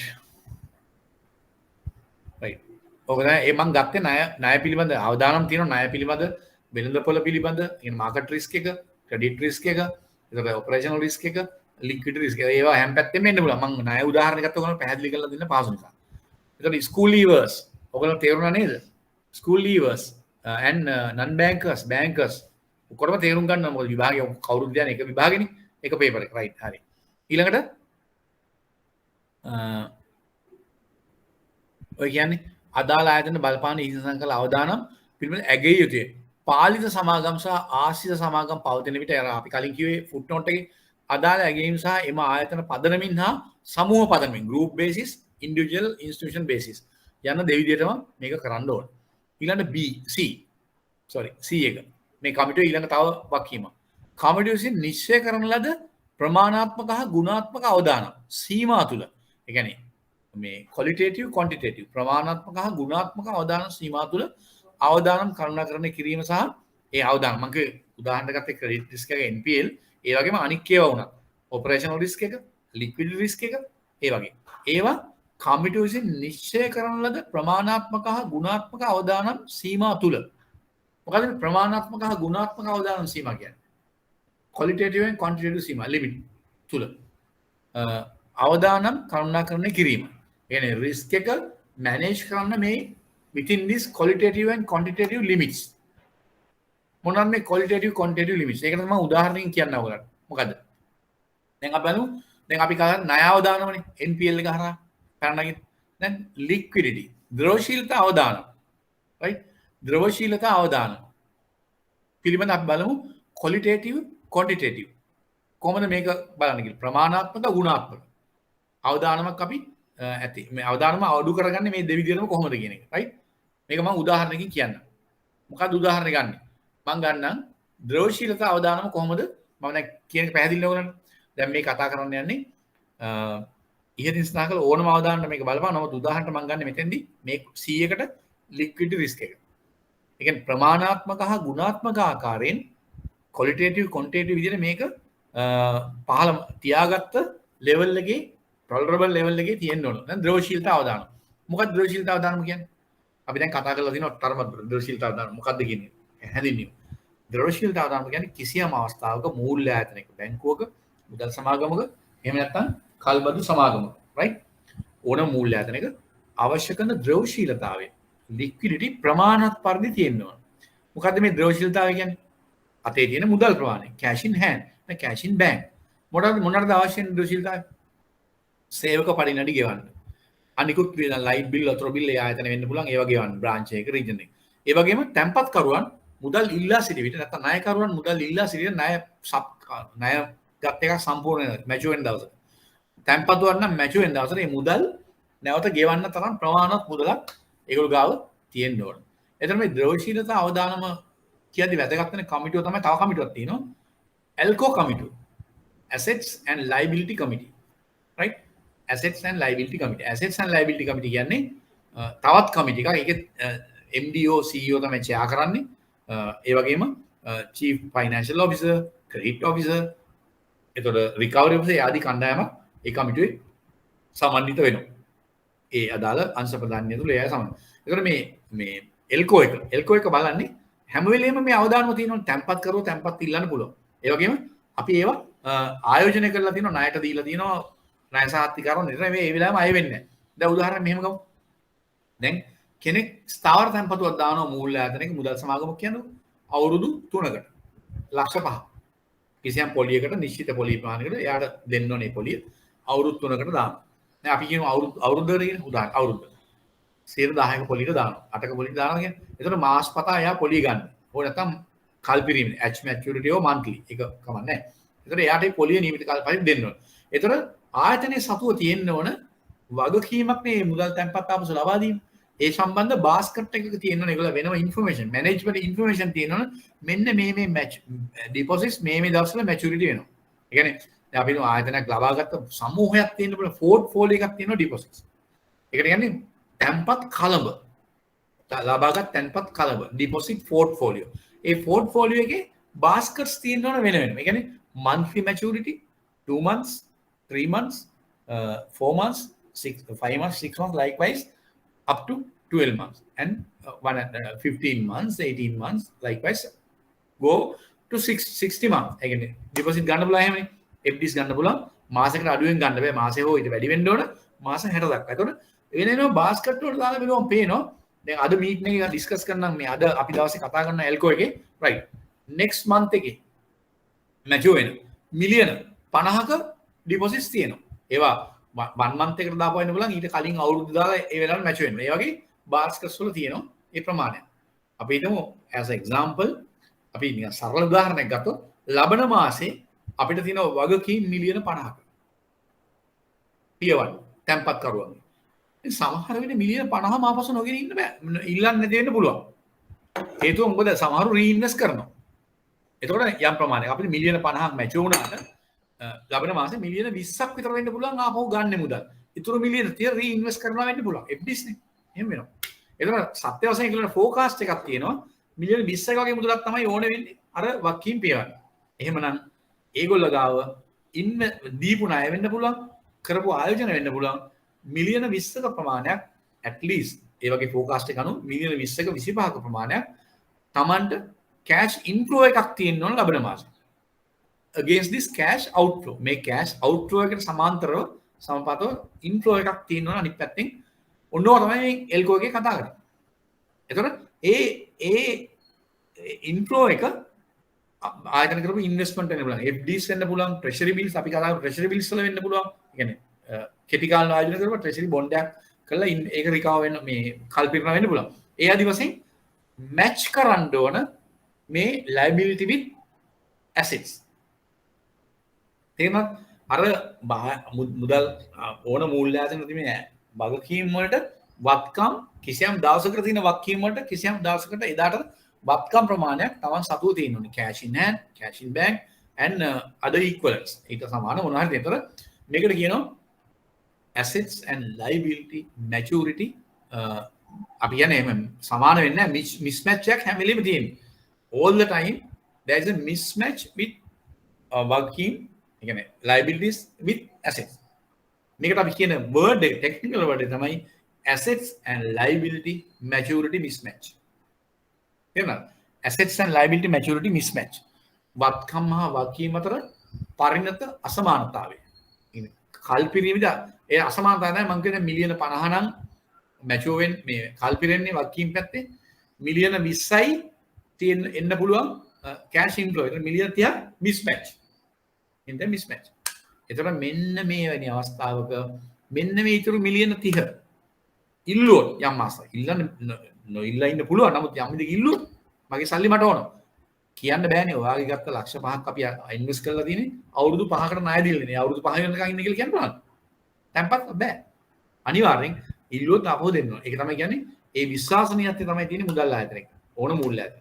දැන් තේරෙනවද මම කියපු පොයින්ට් එක? මම මේ කතා කරමින් යන්නේ ද්‍රව්‍යශීලතා අවදානම ගැන. ඒක අරන් තමයි මම පැහැදිලි කරන්නේ ප්‍රමාණාත්මක හා ගුණාත්මක ලෙස මේවැනි අවදානමක් කරුණාකරණය කරන්න ඕනේ කියන එක. ඒක දැන් කියාගෙන යන්නේ තාම ඉවර නැහැ පැහැදිලි. දැන් මේ ටික මෙතෙන් කරකම් පැහැදිලිද? Up to now cleared you all. Now I am discuss with you all this liquidity risk. Basically I have discussed with you all one side is liability, other side is assets, right? Now, we call this technical word assets and liability maturity mismatch, right? There is a assets and liability maturity all the time. There is a mismatch, but we should know how to minimize this. අපි දැනගන්න ඕන ඕන මාස්තාවක මේක minimize කරන්නේ. අවම කරගන්නේ කොහොමද? නැත්තම් zero කරන්න බැරි වෙයි නමුත් අවම. දැන් මම කියාගෙන ආවේ වකීම් තියෙනවා මිලියන 50ක තැන්පත් කල්පිරනවා මිලියන 20 ඉන්ෆ්ලෝ එකේ තියෙන මිලියන 30ක් ෂෝට් වෙනවා. හැබැයි ඉල්ලන්න නැති වෙන්න බෑ. නමුත් අපි සූදානමක් තියෙනවා. අන්නේ සූදානම තමයි ඔය කියන්නේ liquidity risk කියලා. ඒ risk එක minimize කරන්න කොහොමද? එතකොට ඒ මිලියන 30ට සමානුපාතිකව තව මොනවා හරි mature වෙන දේවල් අපේ අතෙත් එදාට mature වෙන්න තව තියෙන්න ඕන. සමහරට counter එකට order counters තැන්පත් වෙන්න පුළුවන්. ඒවා කියන්න බෑ. lockdown කරා. සුනාමියක් ආවා. ගම් වතුරක් ආවා. natural calamity එකක් ආවා. ඒක අපි never know. We can't predict what would be happen in the next few minutes, next day. කියන්න බෑ. එතකොට අපිට එහෙම plan එකක් තියෙනවා, proper plan එකක් තියෙනවා. ප්‍රමාණාත්මක ගුණාත්මක. ප්‍රමාණාත්මක කියන්නේ ඔය කියන්නේ ප්‍රමාණාත්මක ඇගයීම. according to ALCO meeting, right? ගුණාත්මක කියන්නේ අන්න එකයි අපි ආයෝජනය කරලා තියෙනවා. අපි mature වෙන්න ආයෝජනය කරලා තියෙනවා. ස්ථිරසාර ලෙස cash back වෙන. ඒ කියන්නේ ආපහු cash ගන්න පුළුවන් එන investment return එන තැනක විශ්වාස තැනක ගුණාත්මක බවින් ඉහළ ආයතනයක අපි අර ක්‍රෙඩිට් රේටින් එක ගැන කිව්වේ ඒ වගේ හොඳ රේටින් එකක් තියෙන හොඳ ආයතනයක තැන්පත් කළොත් ඒව ඔන්ලයින් ගන්න පුළුවන්. ඒගොල්ලොත් හොඳට ආයතනේ පාත් වෙන නිසා. ඒක තමයි ගුණාත්මක පැත්ත. ප්‍රමාණාත්මක පැත්ත කියන්නේ කියමු assets and liability maturity mismatch එක. Now clear you all? ඔන්නෝක තමයි මට කියන්න ඕනේ. දැන් ඔය නෝට් එකේ ඔක තිබ්බට clear right fine. මට සන්තෝෂයි මොකද පැහැදිලි කියන එක. මොකද අපි ඈතින් දන්නේ කතා කරන්නේ ක්ලාස් රූම් එක නම් මට ඔක ඇඳලා හරි පැහැදිලි කරන්න right clear you all. දැන් ඔන්නෝක තමයි මේ කියන්නේ. මේ මොකද්ද මේ assets and liability committee එකේ මේ ඊළඟ වගකීම මේ C එක. මම උදාහරණයක් ගත්තේ ද්‍රව්‍යශීලතා වගකීම. ඊට උඩේකට ගත්තේ ණය මේ credit risk එක. මෙතන ගත්තේ liquidity risk එක.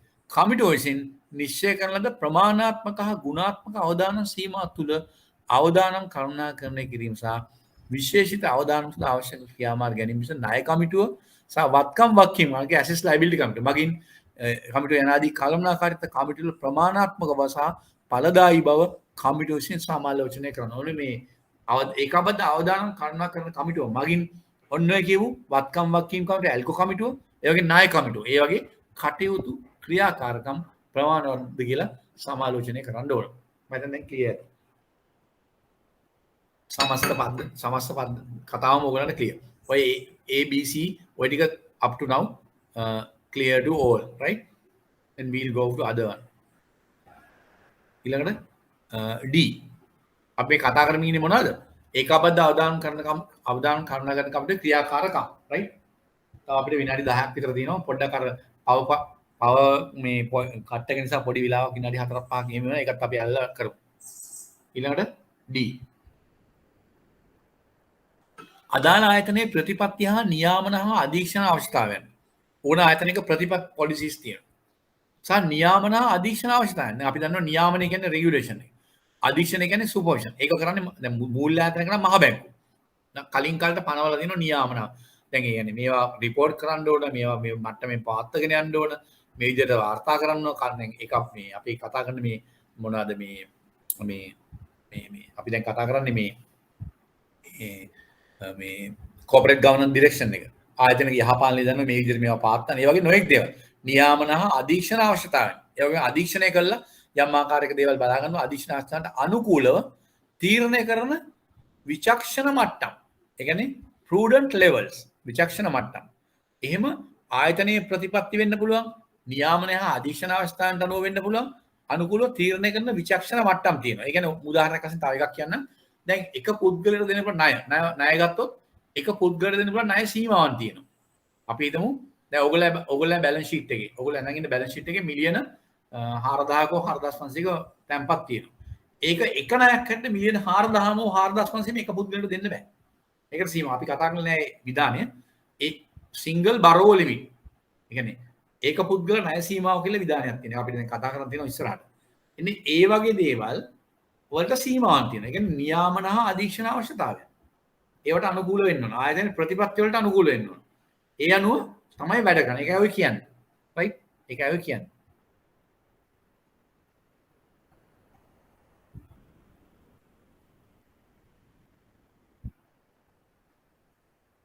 එතකොට අදාළ ආයතනයේ ප්‍රතිපත්ති හා නියාමන හා අධීක්ෂණ අවශ්‍යතාවන්ට අනුකූලව තීරණය කළ විචක්ෂණ මට්ටම. prudent levels. ඉක්මවන යම් අවදානමක්. මේ මට්ටම් ක්‍රියාගත NPL ratio එක ඉක්මවනවා. අපි කලින් කිව්වේ අවදානමක් නැත්නම් එය අවම කර ගැනීමට වහාම සුදුසු ක්‍රියාමාර්ග මම ඒක දැන්ටම කිව්වා. දැන් NPL උදාහරණයක් කිව්වා.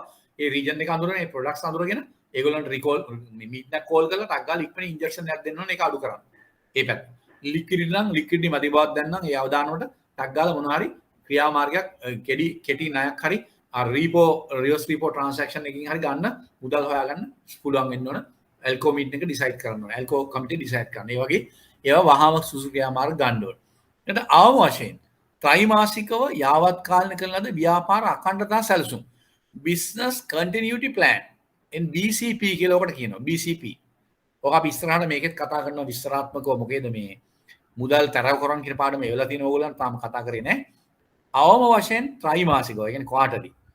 යාවත් කාලීන කරන ලද ව්‍යාපාර අඛණ්ඩතා සැලසුම් business continuity plan ඇතුළුව අවදානම් කරුණාකරණයේ සියලු පැතිකඩ ඇගීම.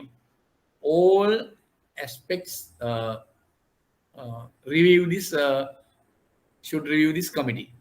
අවදානම් පැතිකඩ සියලුම අවදානම් පැතිකඩවල් විමර්ශනයට ලක් කරන්න ඕනේ මේ අවදානම් කමිටුව. අවදානම් කමිටුව.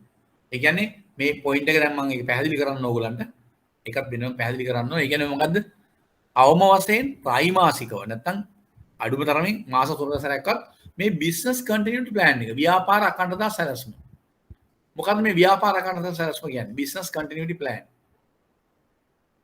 ඕගොල්ලන්ගේ ආයතනවල බැංකුවල ව්‍යාපාර අඛණ්ඩතා සැලසුමක් තියෙනවා. BCP එක. තව assignment එකක් දෙනවා.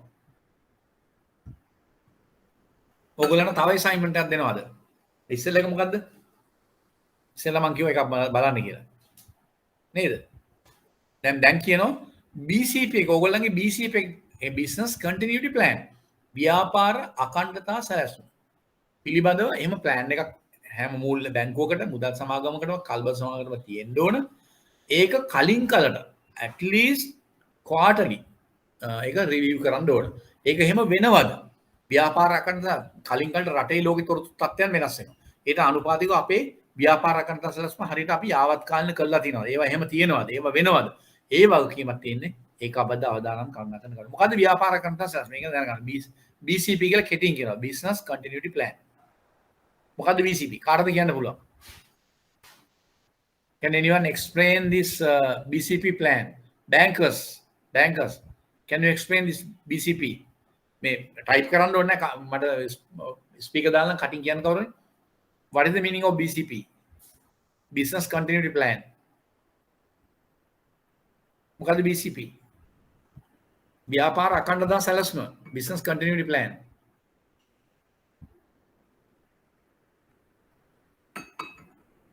BCP ව්‍යාපාර අඛණ්ඩතා සැලැස්ම මොකද්ද? ව්‍යාපාරයක් අඛණ්ඩව අපි දැන් අපේ කතා කරන්නේ මුදල් ව්‍යාපාර, බැංකු, මුදල් සමාගම්, කල්බ සමාගම් මේවා මොන තත්ත්වයන් යටතේ උනත් අඛණ්ඩව පවත්වාගෙන යන්න පුළුවන් වෙනවා. BCP අඛණ්ඩව පවත්වන්න පුළුවන් වෙනවා. ඒ කියන්නේ අඛණ්ඩව පවත්වනවා කියන්නේ මොකද්ද? උදාහරණයක් වශයෙන් සුනාමියක් ආව පහුගිය කාලේ. ඔයගොල්ලෝ මතකත් නැද්ද සමහර. එහෙම 2004 ඒ වගේ එකක් වෙනවා. නැචරල් කැලැමිටි එකක්, ගම් වතුරක්, නියඟයක්. නැත්නම් වෙනත් සුලිසුලගක් නැත්නම් කුණාටුවක්. දැන් ඔය ඇමරිකාව පැත්තට හැමදාම එන්නේ අර කුණාටුව මේ කුණාටුව කියන ඉන්දියාවටත් එනවා. අපිටත් දැන් බලන්න. ඒ වගේ අවස්ථාවක් වුණොත් ගම් වතුර එන්න පුළුවන්. ගස් කඩා වැටලා විදුලි බලය නැති වෙන්න පුළුවන්. කඳු කඩාගෙන යන්න පුළුවන්. කඳු මොනවාද earthquakes එන්න පුළුවන්. නාය යන්න පුළුවන්. ඒ මොනවා වුණත් මූල්‍ය ආයතනයක් වුණොත් අදාළ ප්‍රදේශයේ මූල්‍ය ආයතනයක් තියෙනවා නම් ඒගොල්ලන්ට ඒ ව්‍යාපාර අඛණ්ඩව පවත්වාගෙන යාමේ සැලැස්මක් තියෙනවා. ඒක තමයි business continuity plan. උදාහරණයක් කියන්න. Then to continue the services. Yes, fine. ඒ කියන්නේ අඛණ්ඩව ව්‍යාපාර පවත්වාගෙන යන්න පුළුවන් වෙන්න ඕන. කොහොමද? උදාහරණයක් ගමු. දැන් රත්නපුර පැත්ත නිතරම ගම් වතුර යනවා. රත්නපුරේ ළමයි ඉන්නවද? Anyone come from Ratnapura, Sabaragama province, close to Kaluganga. Kaluganga කිට්ටුව බ්‍රාන්ච් එකක වැඩ කරන හෝ ඒ පැත්තේ කවුරු රත්නපුර පැත්තේ කවුරුත් ඉන්නවද? රත්නපුර පොඩි වැස්සකට සාමාන්‍ය වැස්සොත් යට වෙනවා. රත්නපුර. එතකොට බැංකර්ස්ලා, ෆයිනෑන්ස් කම්පැනි, ලීසින් කම්පැනි ඕන කෙනෙක් රත්නපුර නගරය හා කළුගඟ ආශ්‍රිතව බ්‍රාන්ච් එකක් දානවා නම් ඒගොල්ලෝ අනිවාර්යෙන් උනන්දු වෙන්න ඕන ෆස්ට් ස්ටෙප් එකම ගඟට කිට්ටුව හෝ වතුරෙන් යට වෙන්නේ නැත්නම් බ්‍රාන්ච් එක දාන්න. ඒක පළවෙනි පියවර. ඒත් සමහරට ඒකටත් ඔරොත්තු නොදෙන්න තරම් ඒකල හතර වටේ යන කස්ටමර්ස්ලාට එන්න බැරි නම් ගල්ල යට වුණු බ්‍රාන්ච් එක තියෙන උස්තැනක උනාට එන්න බැරි නම් ඒතර ඒ මිනිස්සුන්ට සර්විස් එක දෙන්න ළඟම වෙනත් බ්‍රාන්ච් එකකින් පුළුවන් වෙන්න ඕනේ. ඒකට බෑකප්ස් තියෙන්න ඕනේ. right? ඒ සර්විස් එක දෙන්න බෑකප්ස් තියෙන්න ඕනේ. ඊළඟට අපි හිතමු පවර් පේලිස් නිතරම එනවා. ඔය බ්‍රාන්ච් වල වැඩ කරන්න දන්නවා. සමහර දැන් මගෙත් අපි පවර් පේලි එකක් ආව ටක් ගාලා ගිහිල්ලා ආවා. එදත් දවස් කලින් දවසකත් වුණා. ඒතර බෑකප්ස් තියෙන මේ ජෙනියක් තියෙන අපේ ගෙදර නම් ජෙනියක් නැහැ. නමුත් එහෙම තියෙන්න ඕනේ. එහෙම තිබුණොත් තමයි ටක් ගාලා සර්විස් එක කන්ටිනියු කරන්න පුළුවන්. ඊළඟ දැන් ගොඩක් බ්‍රාන්ච් වල හැමතැනම වගේ ATMs තියෙනවා. ඩිපොසිට් මැෂින්ස් තියෙනවා. ඉතින් ඒවට බලය කරන්ට් එක ඕන වැඩ කරන්න. නිතර පවර් පේලිස් වෙනවනම් අනිවාර්යෙන් ඒ ආයතනේ ජෙනි එකක් තියෙන්න ඕන. ඒ වගේම හදිසි කලබල තත්ත්වයන් කලකෝලහල යුද්ධ කාලේ නම් එහෙම තිබුණා. ඒ වගේ අවස්ථාවක අඛණ්ඩව ඒ සේවාවන් පවත්වාගෙන යන්න ත්‍රස්තවාදී පහර හදිසි පහර දෙන්න රටවල ලංකාවේ පහුගිය කාලේ තිබුණා. ඒ වගේ අවස්ථාවක ඒ සේවාවන් පවත්වාගෙන යන්න පුළුවන්කම තියෙන්න අවශ්‍යයි. ඒක තමයි බිස්නස්. ඒකට ප්ලෑන් එකක් තියෙන්න ඕන. Business continuity plan. එතන මේ බිස්නස් කන්ටිනියුටි ප්ලෑන් කියන එකේ ප්‍රධානම අංගයක් තමයි හදිසි අවස්ථාවක් වුණොත් ඒ සේවය ගම්දුරකවන්ට ඒ ලෙසම ලබා දෙන්න BCP එකට අනුව according to BCP වෙන තැනක ලොකේට් වෙලා වෙන ලොකේෂන් එකකින් නම් වැඩ කරන බෑකප්ස් තියෙන්න ඕන. ඒකට කියන්නේ සිංහලෙන් කියන්නේ මොකද්ද? ඒ කියන්නේ ඒවා අන්තර්ගත වූ CDs වගේ වෙන සිස්ටම් වෙන මැෂින් එකකට දාලා වැඩ කරන්න පුළුවන්කම තියෙනවා. බෑකප්ස් තියෙනවා. ඒ වගේම වෙන හදිසි තත්ත්වයන් ආවොත් මොනවාද මේවා තියෙන මොනවාද මේ ජෙනරේටර්ස් තියෙන්න ඕන. අවශ්‍ය කරන ඉන්ධන තියෙන්න ඕන. ඒ වගේ සැලැස්මවල් තියෙන්න ඕන. ඒවා කලින් කලට රිවිව් කරන්න ඕන. ඒවා ප්‍රමාණවත් පරිදි තියෙනවද? ඒ පහසුකම් තියෙනවද? ඒ කැපැසිටි ඇද්ද? හදිසි තත්ත්වයක් කියලා පවර් ෆේල් එකක් වුණොත් DR side ඒ වගේ තියෙන්න ඕන. එහෙම ඒවා තියෙනවා. ඒවා ප්‍රමාණවත්ද කියලා කලින් කලට ඇගීම් කරන එකේ වගකීම තියෙන මේ ඒකාබද්ධ අවදානම් කළමනාකරන කමිටුවට. ඒතර මේක ලොකු කටයුතු කතන්දර ගොඩක් තියෙනවා මෙතන. මම දැන් ඔය පොයින්ට් බයි පොයින්ට් කතා කරලා යන්නේ. ඒ සියලු පැතිකඩ ආවරණය වන ආකාරයට මේ කටයුතු මේ දේවල් විමර්ශනය කරමින් විමසමින් තොරතුරු හුවමාරු කරගනිමින් නිතර සම්මුඛ සාකච්ඡා මේ දැන් නම් Zoom මීටින් හරි මේ වගේ මීටින් තියන්න පුළුවන්. මුණ ගැහිලා කතා කරන්න ඕනේ. කොහොම හරි මේ දේවල් අප්ඩේට් වෙන්න ඕන টপ මැනේජ්මන්ට් එක ස්පෙෂලි මේ කමිටුව. ඔය සම්බන්ධව ඒවා වෙන්න අවශ්‍ය. ඒක තමයි අපි කතා කරමින් යන්නේ. රයිට්. අපිට මේක තව ටිකයි තියෙන නමුත් අද ඉවර කරන්න බැරි වෙනවා. අපි කතා කරා up to point E right business continuity plan. ඒක වෙනම අපි ගොඩක් සවිස්තරාත්මකව කතා කරනවා මුදල් තරගකරන කියන පාඩමේ BCP කියන එක. right. ඊළඟට අපි ඊළඟ පොයින්ට් එක ගමු. F එක විශේෂිත අවදානම් හඳුනා ගැනීමට. කියන්නේ ස්පෙෂල් රිස්ක්. හා කමිටුව විසින් සහ හෝ ශ්‍රී ලංකා මහා බැංකුව බැංකු නොවන මූල්‍යායතන අධීක්ෂණ දෙපාර්තමේන්තුව අධ්‍යක්ෂකවරයා. ඒ කියන්නේ බැංකු non banking තැන් වලට ඒ කියන්නේ ෆයිනෑන්ස් කම්පැනි වල ලීසින් කම්පැනි බැංකු වලට නම් බැංකු අධීක්ෂණ දෙපාර්තමේන්තුව අධ්‍යක්ෂකවරයා විසින් නිර්දේශිත නිවැරදි කිරීමේ ක්ෂණික ක්‍රියාමාර්ගය. කියන්නේ precautions. ඒ වගේම ඒවා නිවැරදි කිරීමේ ක්ෂණික ක්‍රියාමාර්ග ගැනීමට අසමත් වූ නිලධාරීන්ට එරෙහිව සුදුසු ක්‍රියාමාර්ග ගැනීම. ඒ කියන්නේ එහෙම ඔෆිසර්ස්ලා ඉන්නවා. මොනාරි ක්වික් ඇක්ෂන් එකක් ගන්න ඕන අවස්ථාවක බැංකුව නිර්දේශ කරපු DSN BFI නිර්දේශ කරපු බැංකුව කියන්නේ සෙන්ට්‍රල් බැංක් එක නිර්දේශ කරපු DSN BFI නිර්දේශ කරපු එහෙම ක්වික් ඇක්ෂන් එකක් ගන්න ඕනකම තියෙද්දි එහෙම නොගනිපු නිලධාරීන් ඉන්නා. ඒගොල්ලන්ට එරෙහිව සුදුසු ක්‍රියාමාර්ග ගැනීම වගකීමක් තියෙන කාටද? මෙන්න මේ කියන ඒකාබද්ධ අවදානම් කරුණා කරන කමිටුව. ඊළඟට FG රැස්වී සතියක් ඇතුළත.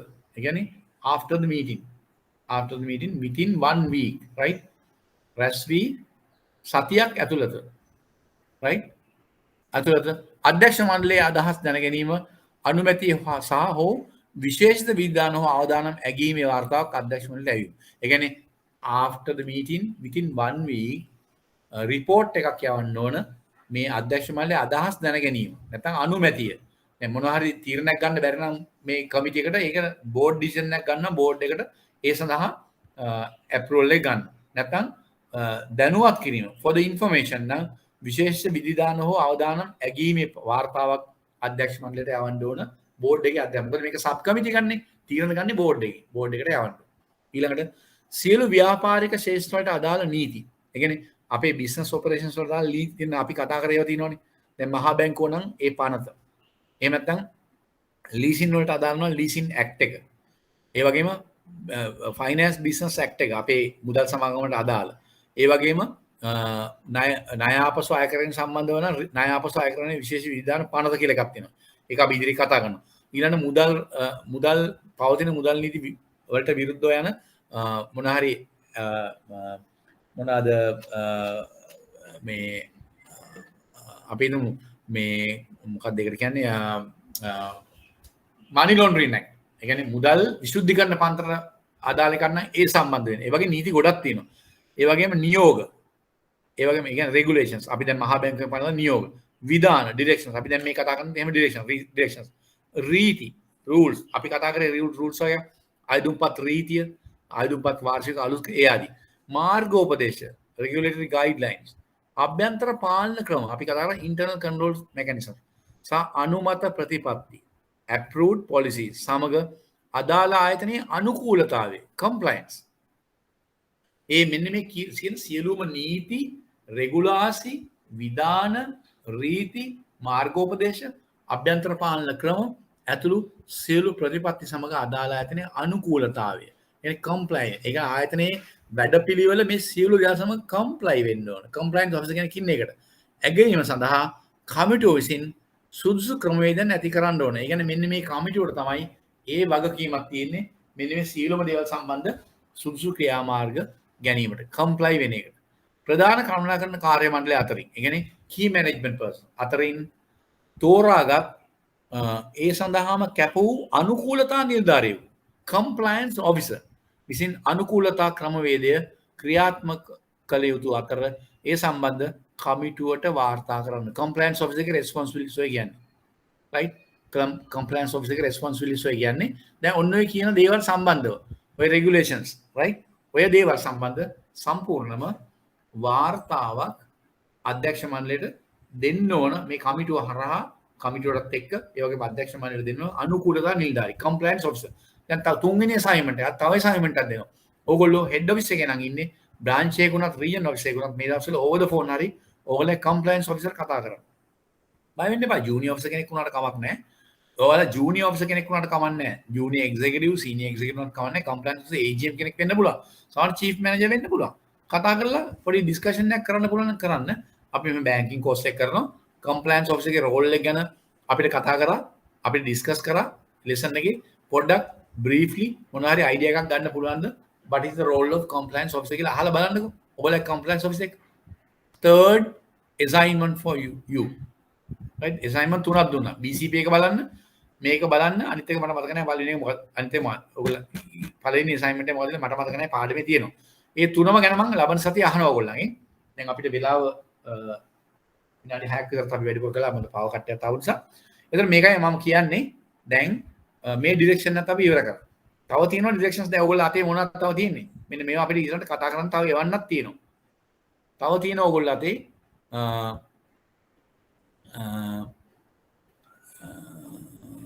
මොනවද? Finance company deposit direction, finance company directors fit and proper direction ඒ ආදී කීපයක්ම තියෙනවා. ඒවා අපි ඉදිරි සතියේ කතා කරනවා. තව එවන්න තියෙනවා අපි එවනවා. අද අපි පාඩම ඉවර කරමු. මම හිතන්නේ මම කතා කරපුවා ක්ලියර්ද? මේ වෙනකන් කතා කරපුවා ක්ලියර්ඩ් ඕල්. දැන් ඉන්නවා 17ක් විතර. thank you right clearද කියනකොට දැන් මේ වෙනකන් කතා කරපුවා රෙස්පොන්ස් කරන කට්ටිය clear up to now are you okay right clear. හැබැයි ප්‍රශ්න එනවා මේ ඒරියාස් වලින්. ලබන සතියේත් අපිට මේ ඩිරෙක්ෂන්ස් යන්න ලබන ඊළඟ සතියේත් යන්න වෙනවා. මොකද අපිට ගොඩක් තියෙනවා තව කතා කරන්න ඩිරෙක්ෂන්ස්. ඒව ඉවර කරලා තමයි ඊළඟ පාඩම් වලට යන්නේ right. තව ඉම්පෝටන්ට් ලෙසන්ස් තියෙනවා තව මම හිතන්නේ 15ක් විතර ඕගොල්ලන්ට. අපි එන විදිහට කරන්නේ අර අපි දැන් අද දුන්නේ මේක මොනවාද රාජ් සුරකුප්පත් වෙන්න බල ඒ වගේ ඒවා ඉතින් කතා කරන්න බෑ ඔයගොල්ලෝ කියව ගන්න. ඒ වගේ නෝට්ස් මම එවනවා. ඒක කියව ගන්න right. එහෙනම් thank you to all.